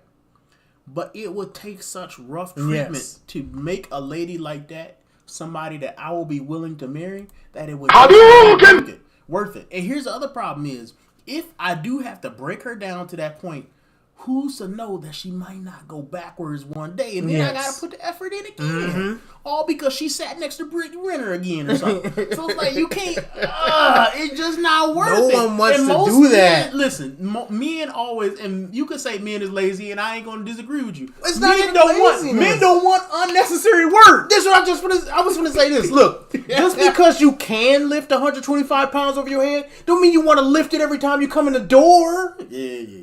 It's a certain time for that. Like these women, they She think seemed like that, she got an attractive figure, But it's like, my goodness, just the stupidity in your face. And you say something stupid and she got that look on her face like she's stubborn. She got that stupid look on her face, man. Like she knows she said something stupid, but I dare you to call me. Yeah, like, and it's like, who wanna go home with that? You know, who wanna go home? Like, that's like when you worked all day and then you come in the house and you be like, dang, the kitchen kind of dirty. She make that look. Yes. She'd make that look, and you'd be like, what the? I've been at home 12 hours. Can't you at least sweep the floor? She got a reason. Look. She got that look. She got a reason. And then the baby crying with a dirty diaper, and she got that look. I don't want to go home to that look. Yes. I'm telling you. No man. It's not about your attraction level, lady. It's about the stubbornness in that face. It's an unsubmissive look. Unsubmission. Unsubmissive. The unsubmissive cheekbones. That's what it is. It's the cheekbones, lady. The cheekbones is telling on you. And you know what's crazy is they think it's cute. It's not cute, man. She do. You just lost because the ladies think it's cute because she only care about how the ladies. Yes, the men don't look at it like that. The men say handle you. What you just lost. There's potential husbands watching this, and you just lost because you said that. Well, this is another point, right? And I'm only answering generally, right? Because this is the first time I've met all of you ladies. You've all been very polite to me. You've all been very nice. I'm just talking generally. And I'm going to answer it based on your last sentence. Your last sentence was handle a woman like me. Mm-hmm. Let's look at the average man's life, like I just discussed earlier, how difficult it is, how competitive he has to be, and how many problems he has to fix. Do you think he wants to handle any woman? Okay, so... Do you like the idea of any degree of problem? It's the straw that breaks the camel's back. Like, the point of having a woman as a man, for me at least, is for her to be my peace and quiet. My life is stress. You see me, I'm rolling around with fucking security teams, and I got problems, and they're after me, and when I come home to my chick, the last thing I want to do is have to handle anything. I want her to just sit the fuck down and her make me happy. She used to be my positive energy. She used to be my sunshine in the rainstorm. Okay. So you're talking about him handling you. I don't know. About my wife, I can't answer the question exactly, but if you're sitting there constantly... I think about my wife like she a picture that a rainbow is glowing around. Yeah. I love my wife. Mm-hmm. Now, I ain't going to take no mess, but I love my wife. But I don't want to. And the only times that we ever had problems, like I said, I come in the door, she laying problem after problem on me like it's a pancake. That's like a she's woman stacking thing, pancakes. You know? Yeah. Problem. Syrup on top, and I'm gonna complain about it. I don't do that. Don't do that. I don't like that. One of my rules is that is like as soon as I come in the door, if you just got complaint after complaint after complaint, I might go outside and come back in the door again and be like, let's try that again. Because you know what I say? I say, did anything good ever happen? Yeah.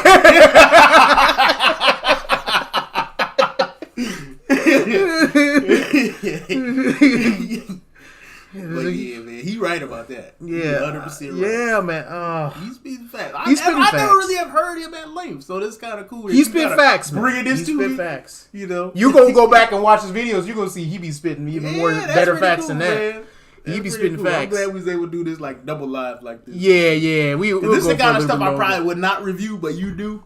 Yeah, this is my type of thing. Yeah. I like the social issue stuff because it lets me know as a Christian what the world is going through and how and the philosophies they have.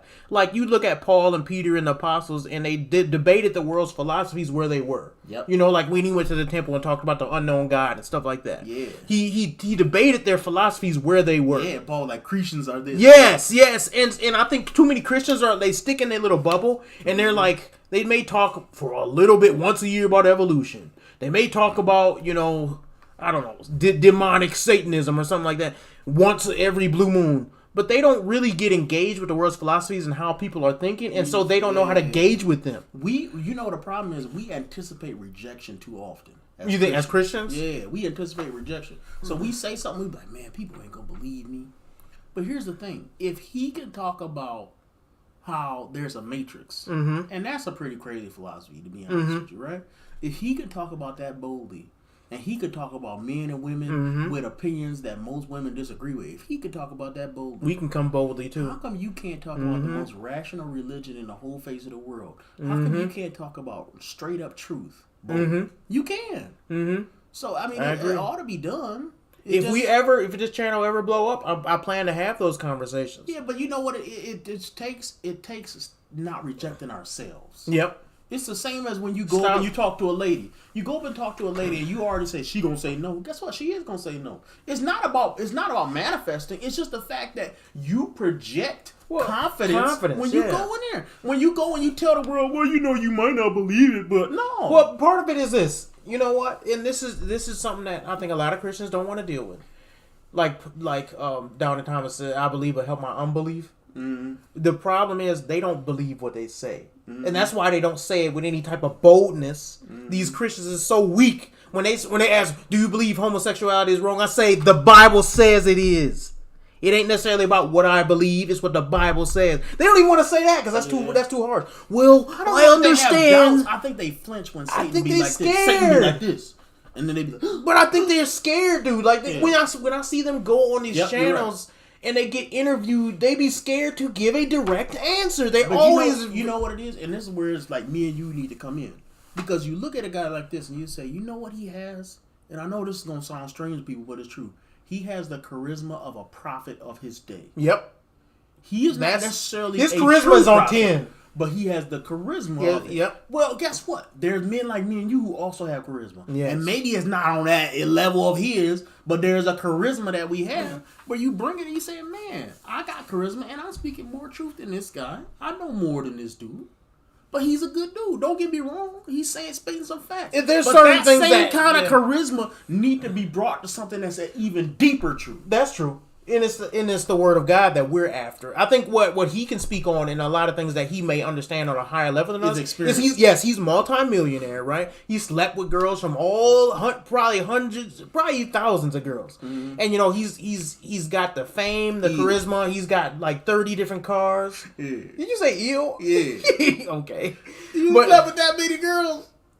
I don't think that's ew. I just think it's wrong. Well, I mean, that's like David did it. Yeah. Solomon did it. Dragging through the swamp. I would do. Oh man. In my younger days, I used to think that was a good thing, and now that I'm older, I'm like, bro. I get it. Like, you know, I get that, but I also get the sinful side of it too. I get the sinful side of it. Don't get me wrong. Like, I'm not. I get the appeal of it. Is what I. I get the appeal of it, but it's like, my goodness. Yeah. Do I think that after you do it, you'll? They asked a question on the live. Oh snap! Oh, you got the phone. Cool. Yeah, nice JT Kabir. What y'all boys think about Tate reverting to Islam? I think that it was a bad decision. And here's the thing. It's a natural move, though. It is. It's a natural move because it flows straight from his philosophy. If you look at the things that he's saying, it is straight up Islamic. I guess my point would be to you, sir, is that here's the thing. When you talk about male and female relationships, and you want to talk about a philosophy that fully embraces and encompasses that whole issue, you could find no better place than to look in the book of Proverbs. Yep. You could find no better place than to look in the book of Ecclesiastes. Or absolutely. Chronicles, right? Or Corinthians. You are learning about male and female nature from God himself. Mm-hmm. So yes, I think that his move is a natural one. Because he's somebody who wants to have multiple women. And he wants to defend that. Mm-hmm. But there's some flaws in his argument in the sense that Islam can't fully understand women to the degree that Christianity can. Absolutely. And that's where the gap is going to show in his knowledge. And I think that's why a lot of ladies is going to have a hard time rocking with what he's saying because he can't fully appreciate the issue from a woman's perspective. Right. He just can't. And the Bible has his full 360 I was going to say part of that because part of the problem with the red pill is when they discuss women, they're discussing the carnal woman because that's all they know. Mm-hmm. But they have no idea how to identify and to treat a good woman because they're so busy playing the field.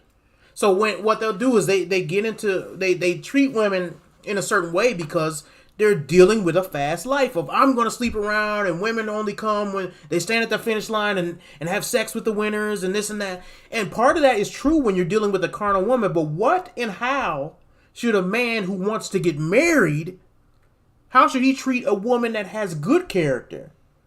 Mm-hmm. And if you say that you're supposed to cheat on that type of woman and that you're supposed to be able to do whatever you want and treat her in this red pill philosophy way, that is ungodly. I'll say it's ungodly because, for one, we don't look at people. One of the red pill philosophies, and one of the things that even people like Andrew Tate will say is that a woman can't love you fully and all this stuff. And I would say that is the sin nature of a woman. But the part of the problem with the Bible is we don't look at love as an infatuation. Love is a choice. And love is a decision. And love is very selfless. And love is not dependent. So when the red pill says women can only love you conditionally, they are true when you're talking about the carnal worldly woman. But the problem is God will convict a godly woman not to go down the carnal route and to say no to herself every day and to love her husband regardless. Yeah, I think the red pill, it brings a lot of value in the sense that you learn what a masculine frame is. Yep, absolutely. You learn a lot and you need about that. the flaws you of need female that. nature and male nature, right? Because they hate weak men. But the flaw of the red pill community, I was watching, it was like Myron was on that show where that lady tried to go on dates with you and then she like basically debate you the whole time. Yeah. Yeah, grilling. Yeah, grilling with something. And one of the problems that he said is a man shouldn't love a woman because it'll make him fall out of frame. Yeah. Here's the problem with that thought is it accepts a level of weakness with that love. Mm-hmm. Where it assumes that love will corrode your masculine framework. My argument will be to him is change how you view love. Mm-hmm. Don't let your love, if your love is corroding your masculine framework, it's not a godly love. Godly love. It's not a good love. There's some element, and I'm not saying it doesn't have anything good in it, but you have to take out that element that is corroding your masculine frame. He's speaking of infatuation. Yes. Because he's not speaking about love because guess what? That's the kind of love that makes you just say yes to everything. Yes, that's infatuation. That's not godly love. Godly love says God disciplines those he loves. Yes. So my wife, no, I love her, therefore I say no to her sometimes because I love her. It's not love is going along with losing your masculine flame and being weak. That's that Western society Christian stuff. And I think here's the problem, and I think the red pill acknowledges this. The red pill has a hard time with our Christian values because it is a even harder thing to do than red pill. Yep. Because it will be easier extremely to difficult. keep women submissive to you if you have 3 or 4 in rotation. Because you can keep them jealous. Yep. But when you have to maintain your masculine frame over 10 years, 20 years, 30 years, 50 years, until death do us part, that's a higher barrier. And I'm telling you. But it requires a higher quality of woman. Exactly. So I agree with them that marriage is very difficult. We had a comment on one of our videos talking about, man, I think MAGTOW is the way to go. And the reason that I said it's not is because, here's the thing. You still have sexual energy. Yes. You still have, you need a sexual outlet. That is also part of your health. Believe it or not, sex is a good, big part of your health for men and for women. So the idea that you could just go without sex or just have relationships that's just based on sex is unhealthy for you as a man, just as it's unhealthy for women. It may not be as unhealthy as it is for women, but it is still unhealthy for you. So here's the logical thing that they're coming across. They're saying, Christianity kind of idealizes marriage and things like that. And what I would answer to that is that the Christian life is impossible to live. It's impossible to live without the Holy Spirit. So when somebody says, "Oh man, how can you love your wife and how can you do these things? How can you stay true to one girl?" Yeah, you would be right. It's impossible. But with the Holy Spirit, this is why when you can tell a true Christian from a unbeliever or a fake Christian, because the Holy Spirit is the one who calls you to do and live this way. Yeah, you can't do it without him. But I think there's 2 things with that. One is, does the Christian faith make marriage idealized? In one way, yes, and in one way, no. Yes, in the sense that it is a picture of God's relationship with his church. So in that sense, it will always be idealized. But here's the thing. To have an ideal picture is not bad. No. It's something to strive for. It is something to strive for. In the other hand, though, it is very practical. So you look at something like 1 Corinthians 7, and it talks about how the relationship should go, what the bounds should be for sex, how male and female relationships should be, right? Each man should love his wife, but make sure each woman respects her husband. And then there's know what something else? that should be done. There's a hierarchy, but there's also needs being met. And I think the problem with the red pill is what, in a sense, and it's not all this, But in a sense, it is saying women have screwed us, so screw women. And that's not good. It's not good. It's not a mature response, first of all. But it's not a healthy response because it still doesn't get you anywhere. That's no different than if you a poor dude and you say tax the rich. That doesn't make you any richer.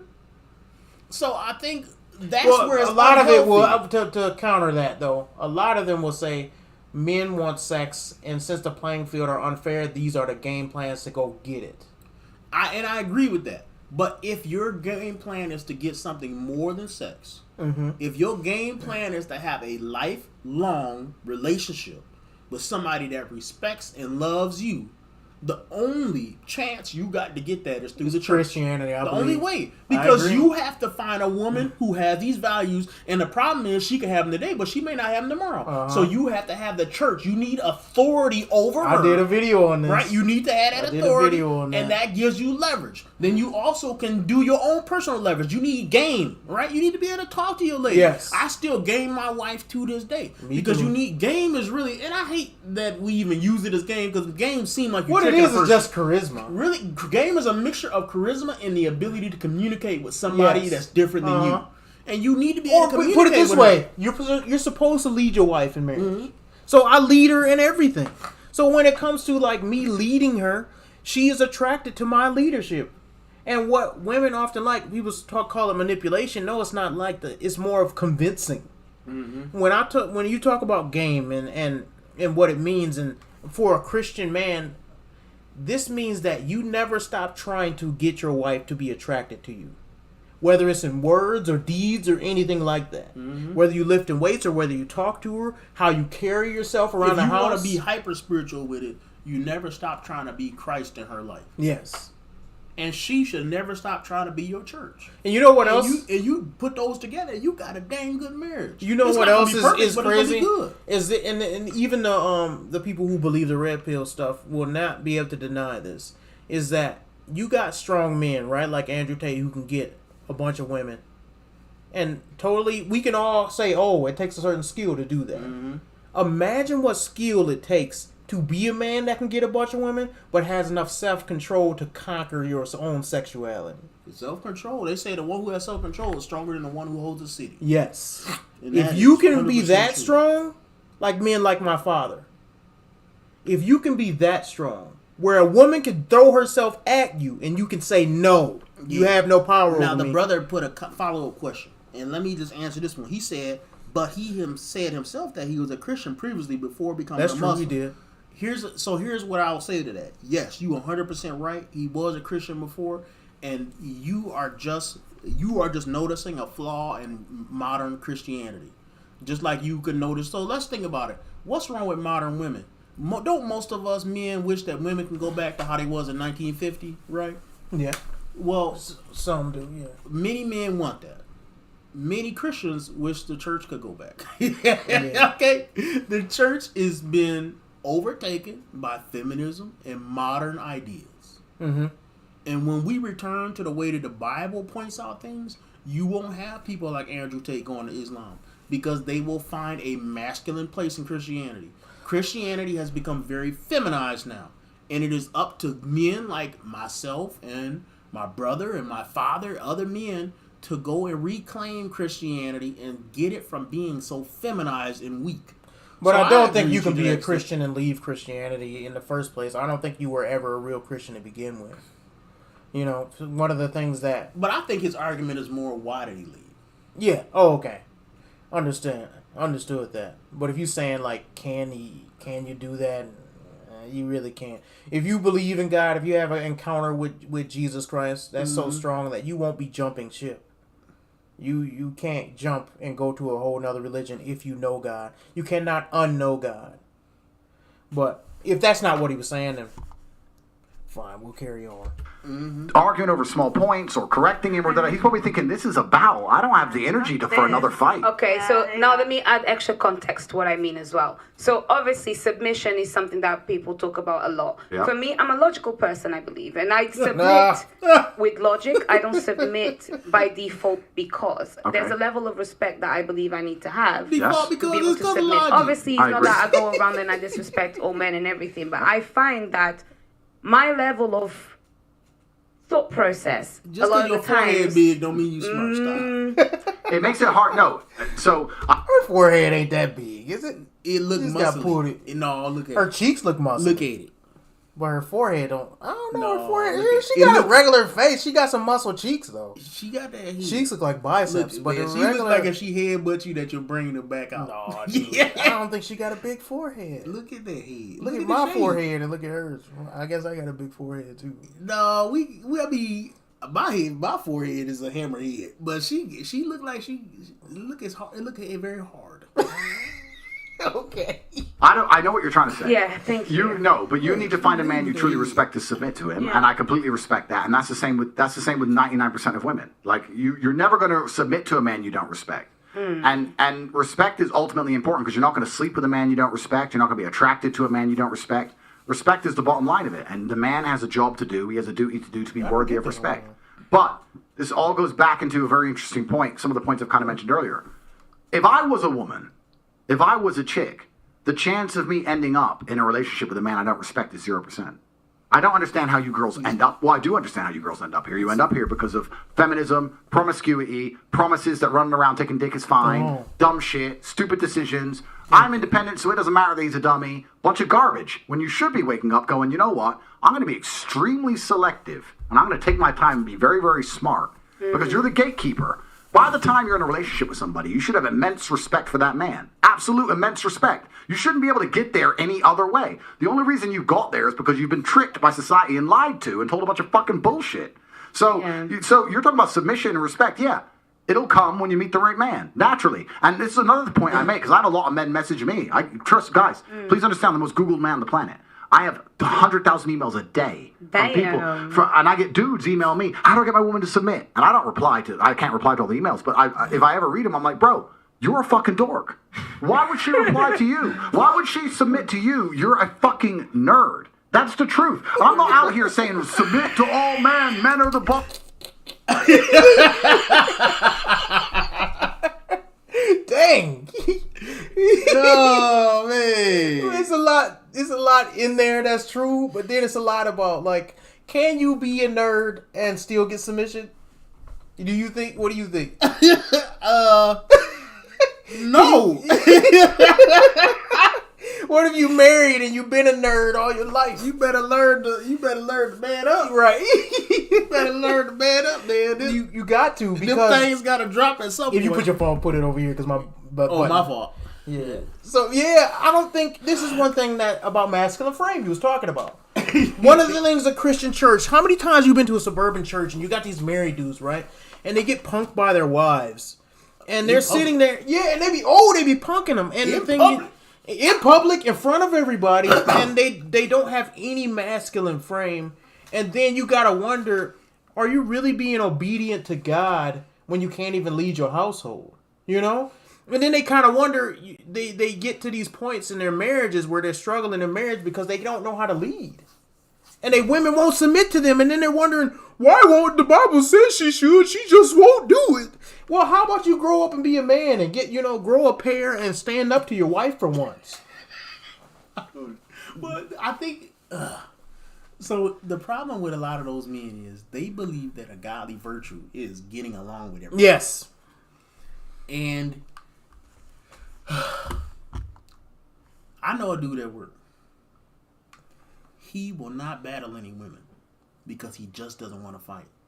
And what has happened to him is anytime when women recognize that, they back him down. Mm-hmm. Right? And so you got to imagine it's like a basketball game where if you threw it into the post, the guy could just back you under the hoop and dunk it on you every time. Well, what they going to do? They going to keep throwing it in the post because they can get that play anytime they want to. And that's what ladies do to him. And that's what ladies do to Christian men all day. Mm-hmm. When they know you don't want to fight. And here's the only way for you to get submission is for you to do two things. Number one is you got to be willing to fight. Mm-hmm. And the second thing is you got to be willing to let them go. Yep. Right? Yep. And if you had those two things, then you can get submission. If you don't have those two things, you can't get submission. A lot of Christian men are going to say to you, they're going to be like, what do you mean let her go? we're supposed to be married and I'm supposed to be selfless and I'm supposed gotta- to love her and Christ never let the church go and blah, blah, blah, blah, blah, Christ, blah, blah. Christ will put you in church discipline. Yes, I was just going And to if say you that. ever read anything about Matthew, you'll learn. You can get put out the church. You know, now that is not to say that you're going to be permanently put out the church, but he says, I'll let Satan have his way with you, which is a very ruthless thing. Give you over to Satan, yeah. Give you over to Satan. And the whole point is that Christ can be vicious when he need to be. And men, we got to learn to But stop being sometimes so you just soft. got to wash dishes and show her that you No. love her more. You got to learn, listen, as a man, you need to cultivate aggression and danger. And if you don't cultivate those things, and listen, when you a man and you know you got punked out of something, you need to say to yourself, you know what, I just got punked. I need to I'm make not sure- satisfied. I'm not happy with myself. What is it about me that let me get punked? Yes. And it happens. It happens to me. It happens to anybody. Sometimes we say, man, you know what? This dude did kind of disrespect me. And it's I not let to it say- slide, It's yeah. not to say that you need to go out there and start wilding and be the G on the block. The whole point is, though, is what can I do to cultivate more manliness in me? Mm-hmm. And when you do that long enough, it starts to become instinctive. Now, how do you do that with your wife? Do you put hands on her? Sometimes you gotta back out of her manipulation. You gotta recognize what she's trying to do. Mm-hmm. And here's the biggest way you could do it is get used to saying no. Mm-hmm. Get Absolutely. used to saying no. No is your most Do important that word. one. This other one is don't allow small forms of disrespect. Put it this way. Let me stop you there. The getting used to the saying no is very important. But not only that, but that's all you need to say. Yeah. You don't need to debate. I'm not debating with you. Yeah. If I say, for instance, let me try to think of a scenario that's important in the Christian household. If I say little Johnny cannot dress up as a girl for Halloween, that is a strong no. Little Johnny's not doing it. Mm-hmm. I'm not debating it. I'm not discussing it. I already said no. That's not. But ain't no buts. I'm done. This is what we're gonna do as a household. These are my standards. And too many men will sit and debate with they. Well, I see where you're coming from. I don't care where you're coming from. And you say that sounds not loving. No, I'm telling you that out of love because I can see as a leader of my household, I have to lead the family, be responsible for God for what we do. So I'm not going to lead our family to destruction. And so therefore, little Johnny's not dressing up as a girl for Halloween. And I wish somebody would come and tell me I cannot say no. You're gonna have to kill me. And that's the problem. A lot of men don't have principles that they're willing to die for anymore. Yep. So therefore, they don't know how to stand up to their wife. They're so scared of their wife saying, you don't get none tonight, that they scared to stand up for anything. I think too. Or divorce at the They're worst. so afraid of conflict in general. And that's normally whenever you meet a man who's not submissive, who can't exert leadership, that's what it is. Mm-hmm. A fear of conflict. If you are not afraid, just like I tell you this is my joke I always say at work. They say, "Oh, you won't get an HR case." I say, "I ain't afraid of getting HR cases. That's fine, because I won every one." And here's the thing: if you don't like the way that I enforce the job, you can always leave. Mm-hmm. And here's the thing: it's not that I wouldn't be sad. That's what. Listen, guys. But if she's a good Christian wife, she won't. She got mad. She might get mad, but she's not gonna leave. She will submit. And you guys are afraid to call that bluff, and she know you're afraid, so she's gonna be using that against you. Stop. One thing you can do is by calling that bluff, you could stop the game plan. Mm-hmm. And you show her that you follow God. You don't follow her. And that's one thing a lot of men, no, you don't follow your wife. You follow God. And some people, y'all put your wives above God. Mm-hmm. And so therefore, when she says something, it's like, well, I want to keep the family together. That's not your ultimate goal. Your ultimate goal is to follow God. And if God says, just like Job is a perfect example. Yep. His wife said, why don't you just curse God and God? He said, die. Why don't you just curse God and die is what she said. And then what did he say? You sound like one of the foolish women. Yep. That wasn't respectful. That wasn't loving. Yep, boy, Job wasn't playing that. He wasn't playing that because he know everything I had was from God. And even though he slayed me, I was still trusting him. Yep. So you see all these things, and this is how men are supposed to operate. Joshua didn't say, as for me and my house, I'll check with my wife and get back to you. That ain't what he said. He said, as for me and my house, we will follow God. It wasn't no, well, I gotta check with my wife. No, he already had determined if she's on his page, she trusts him to lead the household. And some of y'all are too scared to lead the household. So let's get back to it. And then we'll stop in a second. I'm saying, listen, there's natural balance in the universe. When you meet a G, I've never had trouble with a woman obeying me. She just wants to. It's natural for our dynamic. If she didn't want to obey me, we wouldn't even get to the point of a relationship. If she didn't feel like she wanted to listen to me, we would have never got to where we want to get. It just doesn't work. That shit only happens when the female's fucking giving up sex too easy and the dude's just picking up easy pussy and they end up in some bullshit relationship they don't even like each other. That's dumb shit. That's dumb shit, right? But I don't have any of these problems in my life. And if you're a dude at home and you're watching this and you go, I want my woman to submit, and she doesn't, guess what? She doesn't respect you. And guess whose fault that is a lot of the time?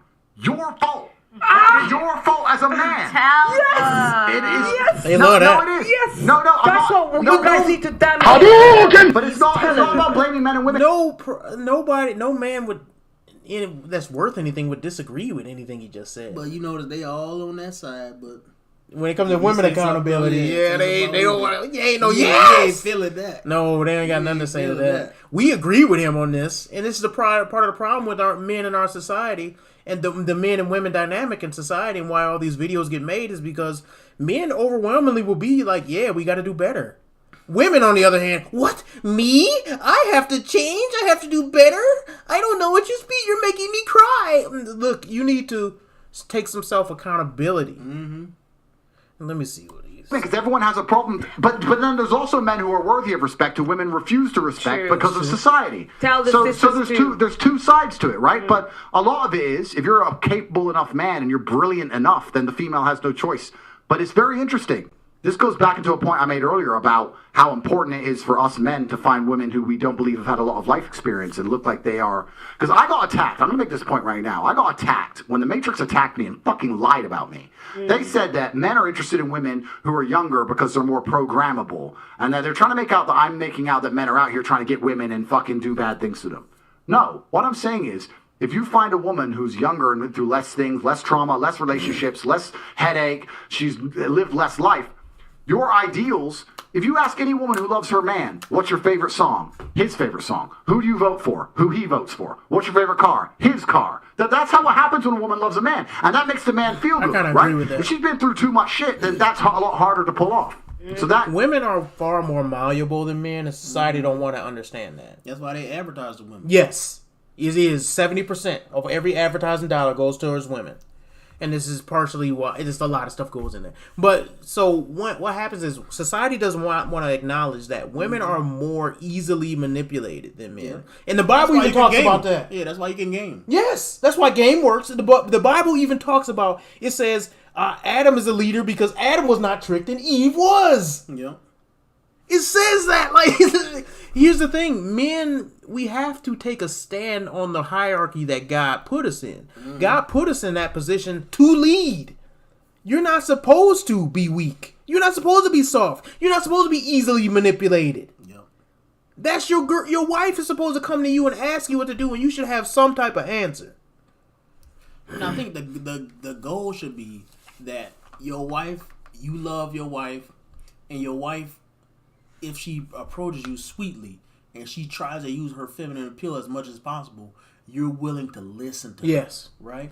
Yeah. And she's going to appeal to you through her sweetness and her femininity to the degree that you want to listen, but your masculinity will tell you, don't have to listen. Mm-hmm. I want to listen. I don't have to listen. So I'm going to listen to what she has to say, and even then, I still might have to say no because I need to make the best decision. You have to make the best decision. I'm not trying to just make her happy. And I think a lot of guys, their goal is to make her happy, but you know what? That's chasing a bad happiness is like chasing sex. It's not a good goal. It won't fulfill you. It won't fulfill you. And you'll constantly always be chasing it. We're never catching it. Yep. Please God, all these things will be added to you. Mm-hmm. That link is very important for men and women. But so yeah, the Matrix attacked me with that. But it's very, very interesting. You have to understand all these small sub-dynamics and why things are happening and why the world is the way it is. And the baseline of it is that everything's fucked. Men are acting like men and women are acting like women, and it's all messed up. I think he got better. Hey, so what about like your own autonomy and like just like you can your favorite car is your favorite car, my favorite car is my favorite car. Like why does it have to? Okay, I guess that's where I'm confused. Like why does it have to be like that? Yeah, and that's a good point, right? I understand. Only that an completely, unsubmissive but I'll woman give you an would ask example. that. I'll talk from personal experience because it makes it easier for me. I have a bunch of cars. I love cars. I have 32 cars. My favorite car is X. I pick up a chick. This is my what's your favorite car? This one. I like that one. I'm like, all right, cool, whatever, no big deal. But the agreeableness is ultra attractive. It depends what the woman wants to do, right? If I was a woman and let's say I'm 22 years old and I meet a billionaire and it's my goal to marry this man, and I go to his house and I say, wow, you have so many cars. What's your favorite car? This one. Really? I thought that one too. It looks so good. Why that one? Because this. Oh, really? Okay, I'll try and remember that. That's how you get the dude, right? You don't get the dude by going, well, that one's a better color. You're a dickhead. It may be small things. It may be tiny things, but men are ultra interested in things like agreeableness. So ultra interested in the idea of a woman absorbing our worldview. God made us to be leaders. That's all it comes down to. So when we see a woman that's down to follow our leadership, that's all it is to it. But Brittney Renner has been broken by so many men. Right? Who is your leader? Is this your king? That it's hard for her. They call it's pair bonding. She has a hard time pair bonding with anybody because she done been broke off so many times, and it's like she don't understand that. So she's constantly maintaining this individuality because she subconsciously understands. She knows no man is going to stick around. Yeah, she knows she's not going to stick around. She can pair bond, but it's going to be harder because she just been through so many men. Yeah. It's going to be way harder. Women, stop sleeping with all these men. It makes it so much harder for you.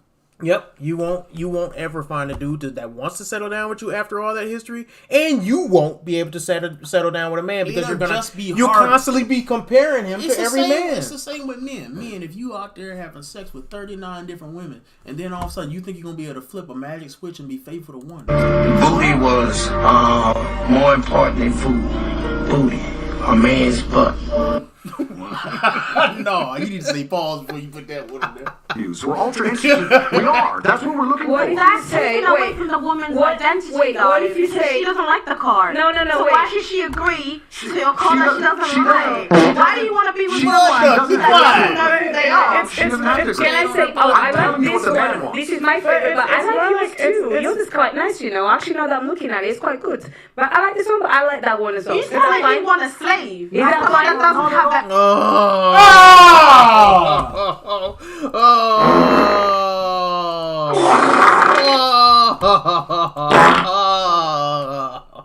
Why when she even raised her fingers up, she look like she's sticking a middle finger up.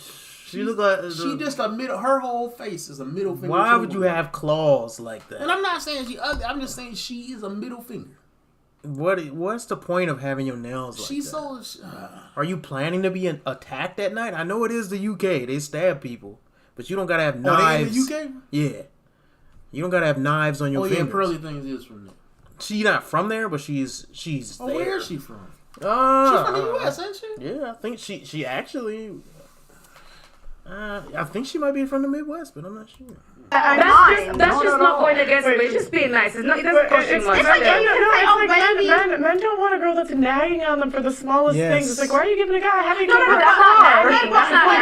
That's not nagging, though. He's saying, oh, what car do you like? Why does she have to say his car? Like, she likes a different car. I'm talking about. Isn't that hard? Here's the thing. Men, we have certain things that you give up on. Hear me out. Then. Okay. Men have plenty of things that we constantly don't care about that you should not press the issue on, and you let your wife have, right? You say she want to put flowers in the kitchen, you let her put flowers in the kitchen. Mm-hmm. If she says I want the carpets this color, you be like, okay, fine. You the one that's the homebody here. Mm-hmm. You care more about that than I do. Whatever. Women, like these modern women, they won't even let you have your own favorite car.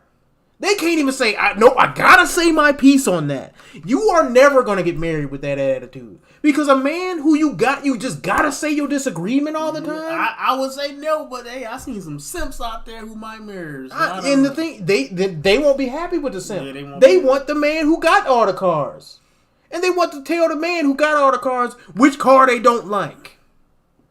Are you insane? Nobody want to deal with that. His major point, which is agreeableness, is sexy. It is very.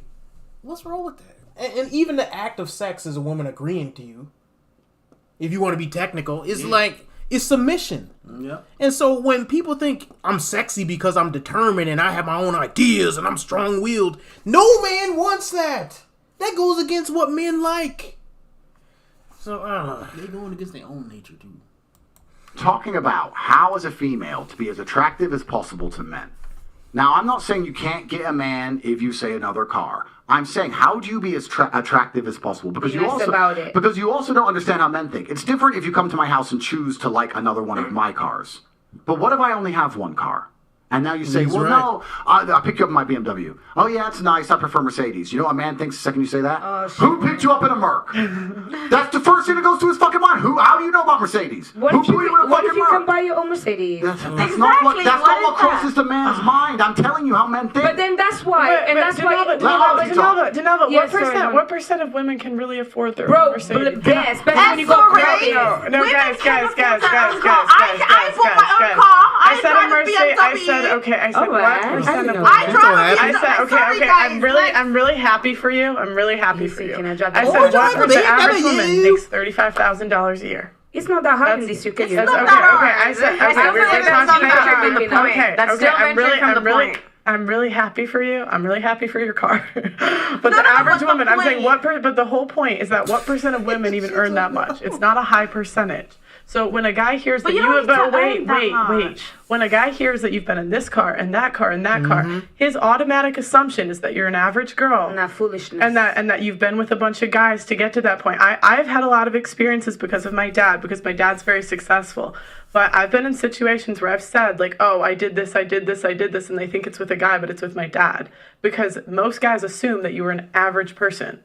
And that's you don't think that's demeaning a woman to say that she can't afford a lifestyle. It's not demeaning a woman. It's looking at a balance of probabilities. If I meet an average guy, I assume he makes average money. Sounds like a traumatized I think it's just it's based on wait. It's based on a balance of probabilities.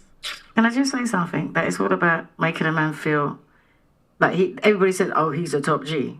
But it's like if your man put up a light fitting and you're standing there watching him put up the light fitting, or you, Denova, they're watching a man put up a light fitting, what would you say while he's putting it up and how would you react? I'd be like, you're probably doing it wrong, but I'll let you finish and then you go back and fix it. Right, all right then, but hang on a minute. And how would you act if your man was putting up a light fitting? I'd be like, well, thank you, baby. Okay. Well, I would be like, see, the thing is, just answer the question. Answer the question. Please, what would you say if your man was putting up the light fitting? I'm just asking a question. I would be like, thank you, babe. Thanks for putting up the light fitting. I appreciate you. My man put up a light fitting. I was like, wow. He got it all out. It was all in boxes. He got his toolbox. He was up there on the ladder. Whatever you want me to hand you. I was like, oh my God, you're stripping wires. Oh my God. Then he said, oh, when it finished, I was like, it works. That's what he's talking about. Yeah. I agree. That is what he's talking about when he's talking about the car. He's not saying you can get your own car. He's saying make the man feel like he's doing something, make him feel appreciated, like act like a child. No, I agree. And that's what he's saying. He's not saying that. Rejecting all four is a female game. Yes. They're telling you how to attract a man. The red lady is spitting female game. Because she's older and she got the game and she's probably from a whole different generation where women actually knew how to be women. Now women just want to compete with men. Who want to compete with somebody when you come home? Why do you want to do that? Like, these women, these modern women, they can't even give a man the fact that, he's taking you out on a nice date. I've been in this type of car before. He shouldn't even know that. Why do you gotta say that? Yeah, like, okay. And then you want him to go out and choose you above a girl that knows nothing, that doesn't know. He's going to choose a girl who doesn't know, that can appreciate it. One of the things I remember, like, one of the dudes that, a rich dude was talking about how he spit game, and like he loved taking hood chicks out. Oh, really? Find hood chicks, because he said you could take them to McDonald's and they still be like, ooh, that's nice. Yeah. Yeah. But the thing is, it's true, because it's like, even though he had money, it's like, you don't want to be with a girl like, oh, can't we go somewhere better? I've been here and I've been there and No, nobody want to deal with that. Agreeableness is part of submission. Yeah, we'll watch a little bit more and then we'll be done. I don't know how much time you got left. Let's see. she might say something stupid. You don't like that car. It's like, my man got a car. It's like, oh my God, it's got heated seats. Oh, That's I the like same way a girl likes to hear. I got a Mercedes. Exactly. I think it's got to be a balance, though. Like, yeah, I agree. I like to make my man feel good. When my man dresses up, I'm like, girl, you look so fine. Like, I like to make my man feel good, but he has to do that to me as well. Listen, right? He has to offer me that I sexual listened to Mr. Tate, right, say about, let me put, for instance, there's an artist that I like. My man likes it too. COVID had just sort of like finished. I got 2 free tickets to go. My man said to me, "You're not going." What would you do? I'm going. What would you do? Why am I not going? It doesn't matter. He said to you, "You're not going," because that's just illogical submission. I know. Why tell me why I can't go? Okay, no, but the whole point is you pick someone that you respect enough to trust his judgment, even when you disagree. This is part of my problem with this, though. I would, if I told my wife she couldn't go somewhere and she asked me why, I wouldn't tell her. I would tell her why. But that you ain't going either way. You know what I'm saying? Like if I say, if she said, for instance, hey, me and my friends, they want to go meet up at a bar. I haven't seen them in a while, and I'll be like, no, you're not going there.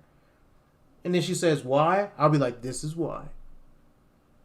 But even if you don't like my response, you still not going to go against what I said. I'll still give you a response. I'll give you the reason why, because I want you to understand why I'm thinking the way that I think. But I'm still not gonna accept you disobeying, because and you say, oh, disobeying, she gotta. Yes, you do, because you do have to obey me in my house, because I'm the one responsible for your safety.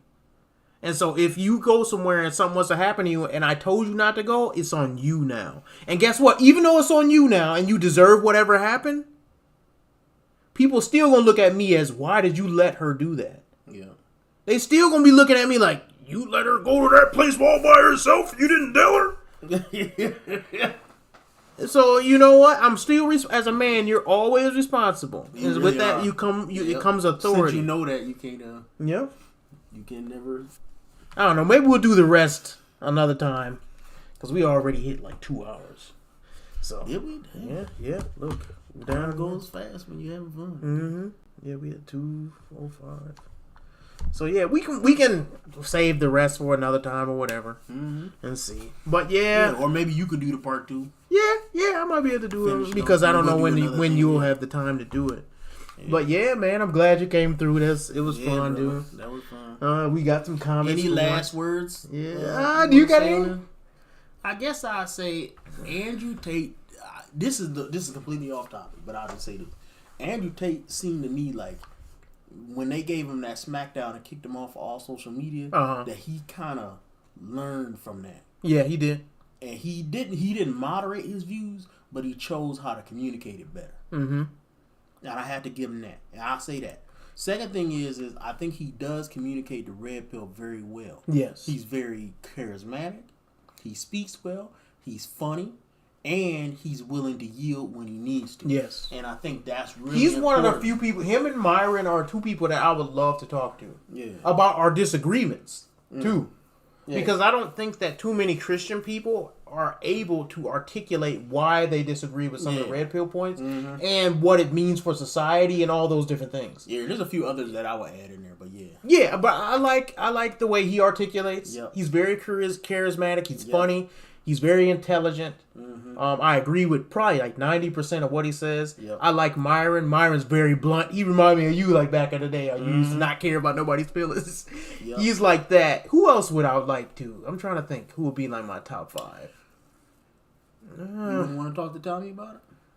I like Tommy. The only thing you know how I feel about Tommy is one of my favorite content creators. He's the funniest dude on the internet, in my opinion. But I would not want to get on dude's bad side, man. Because once he make you an enemy, you get roasted for life. He is never gonna let go. He never gonna let go. He'll really everything. Things you didn't even know what people can roast you for. He be roasting you for. And it don't seem like and you be rotating in the back like, oh it my doesn't goodness. Seem like it takes. It don't seem like it take that much to get on his bad side. Like you could call me a you know what, whatever you. But I'm kind of scared to talk to dude, man. Because he the type of dude that you make an enemy out of him and you be like, dude, what did I do? But there's a few people I would talk to. Lead attorney. I know you don't like him as much as I do, but I love lead attorney. Lead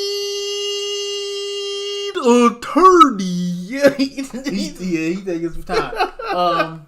That dude read more super chats than he do anything else. That's my only issue with dude, He gets man. so many. He probably like lead almost YouTube with as many. He as probably gets. do, but here's the I don't want to. He be right about to get into the topic. He'll be like, and then, oh yeah, we got a super chat from Big Mama over here, looking with the smooth boots or whatever he be saying. Like he'll derail the whole conversation to do super chats. But for that's like 3 why he hours. get him because he acknowledged him. I get it. Pocket watching with JT. I never watched him. I don't know who that. I would probably talk with him. He seemed like he wrestled in the past. Did he? Yeah. That's He got so much automatically in common with automatically one up. Yeah. Yeah, With automatically. him. I would talk with him. We both wrestlers, so we get that. Yeah. Okay. Who else would I talk? I never watched him though. I might have to get down. Our poor man's podcast. I like him. I like like him, he man. a cool dude. I think we would get along with him. I think we would actually get along along with with him. him. Yeah, we would get along with him a lot. Who else? I think that's pretty much. I like Louder with Crowder. I watch him. You probably don't watch him. I don't watch him. Dang, who else? The twins, dude. The conservative twins. Yeah, the Hodge twins. I think we would get along with them. Yeah, I don't watch them. Who else would we actually like have a good conversation with? O'Shea. No. I would love to talk O'Shea. Cause O'Shea seemed like he easy to talk to. You think so? Oh yeah, O'Shea's super nice. Oh no. O'Shea's reputation throughout the whole internet community Is he? Like the Maybe I nicest just dude. don't know him. Maybe I don't know. His community. I mean, I know he's an enemy of Tommy's, but I'm saying his reputation throughout the community would be like the nicest dude on the internet. Okay, maybe. I would love to talk. I to never seen him Plus, have it. O'Shea done put a lot of people up. Okay. Yeah, O'Shea is he's a. I just it's just don't be trashing O'Shea. Okay, I'm gonna leave him alone. Other one. Who else in the YouTube sphere would I actually? I really like Poor Man's podcast. He's intelligent. The other ones will not be people that you. MTR. Yeah, I like MTR. MTR seems like he'd be a good brother to just sit down. Yeah, he seems intelligent. Yeah, he could be funny. Sometimes if he uses some big words, but he's funny. You know, he's intelligent. He's like a more masculine version of our one boy. Who's that? I ain't gonna say, but okay. who that is. But yeah, so that's a lot of the people that I like and that I watch. Yeah, them boys. Yeah. I'm trying to think if there's anybody else. That'd be it really for me. Oh, you know who else I would talk to, even though I disagree with him 90% of the time? Don't say Destiny. Abba from Abba. I don't know, man. I talk to him because I would This like is to the debate problem. him. I think he's a very intelligent dude. I think he's very intelligent. I think he's he represents intelligent. the left well. I think him and Destiny represent the left well. I would like to. They talk with do, Destiny. but the problem I don't know if I would like to talk to Preach as much because Preach is not. Yeah, the thing I have a problem with Abba is the same Preach is reason so why pro I'm everything, probably like on the sexual. side of Fresh and Fit when it comes to their dispute. He kind of, to me, he's kind of shady. I'm on Abba's side. On that. I don't like how he treated them in that situation. He did some shady stuff in my opinion. They the ones that took the L. Maybe we'll talk about that next time you come back on. Like, Maybe. Yeah, we'll talk about that because I But did that's not old like. news. It ain't worth bringing I just don't like how he treated them. Like he went back and made a video, but he didn't really have that same energy when he was in their face. And people who say, "Oh yeah, he did. He disagreed with Myron." No, the video was way worse. His video was way more in his face. Video was way more antagonistic and argumentative than he was in their face. Yeah, there's rumors about that though. Rumors? Yeah, there's about rumors what? that the reason that he brought more heat was because the boys at Fresh and Fit was bringing people on and not paying them after their appearances. I have never heard of that. You ain't heard that? No. That's what I heard. And they did a whole stream explaining their whole beefs, and I don't remember that ever being brought up. Yeah, that was one of the things that people were saying. Okay. I think O'Shea was bringing it up. You know, O'Shea know everybody. Maybe so. Well, yeah, I never heard that. And Myron seemed like a stand-up dude when it comes to that stuff. You may disagree with him, but I don't think he's. You know who else I love to debate? Derek Jackson.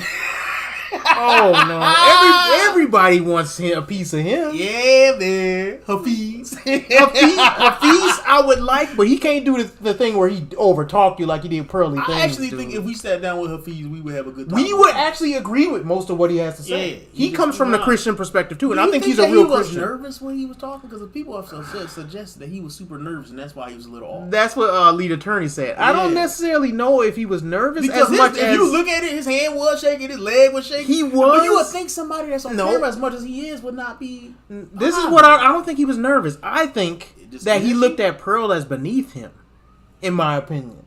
That's what I think. How? Because the things that he was saying, more stuff going than almost anybody right now. He did, but the stuff he was saying was like, basically, I'm the one who taught y'all how to do. Like he was really coming at it from I used to be like y'all, but now I've ascended to a higher level. Type thing.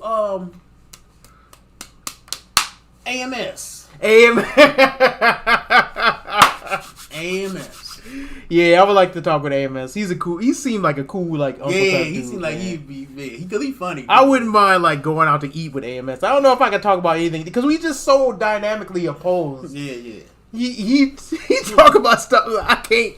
I don't know if I would ever be able to enact anything that he's talking about, but he's other than the masculine frame stuff. Yeah, the masculine frame. I like Steph is Cold too. Never watched. I think he might be from the same city we from. But who else? He used to be at least. Okay. Steph is Cold is his name. Who else? There's a couple of different people that I would like. That's popping up now, but we'll see. Any other last words before we shut down? One last thing. Mm-hmm. I think that it is important. Sneeko! I don't know you don't like Sneeko. I like Sneeko, man. I like Sneeko. I would love to have a conversation with Sneeko. You can have because he's young and he has a lot to learn. He do. And he's so close to really he's getting closer to understanding Christianity, but he needs somebody like me to talk to him.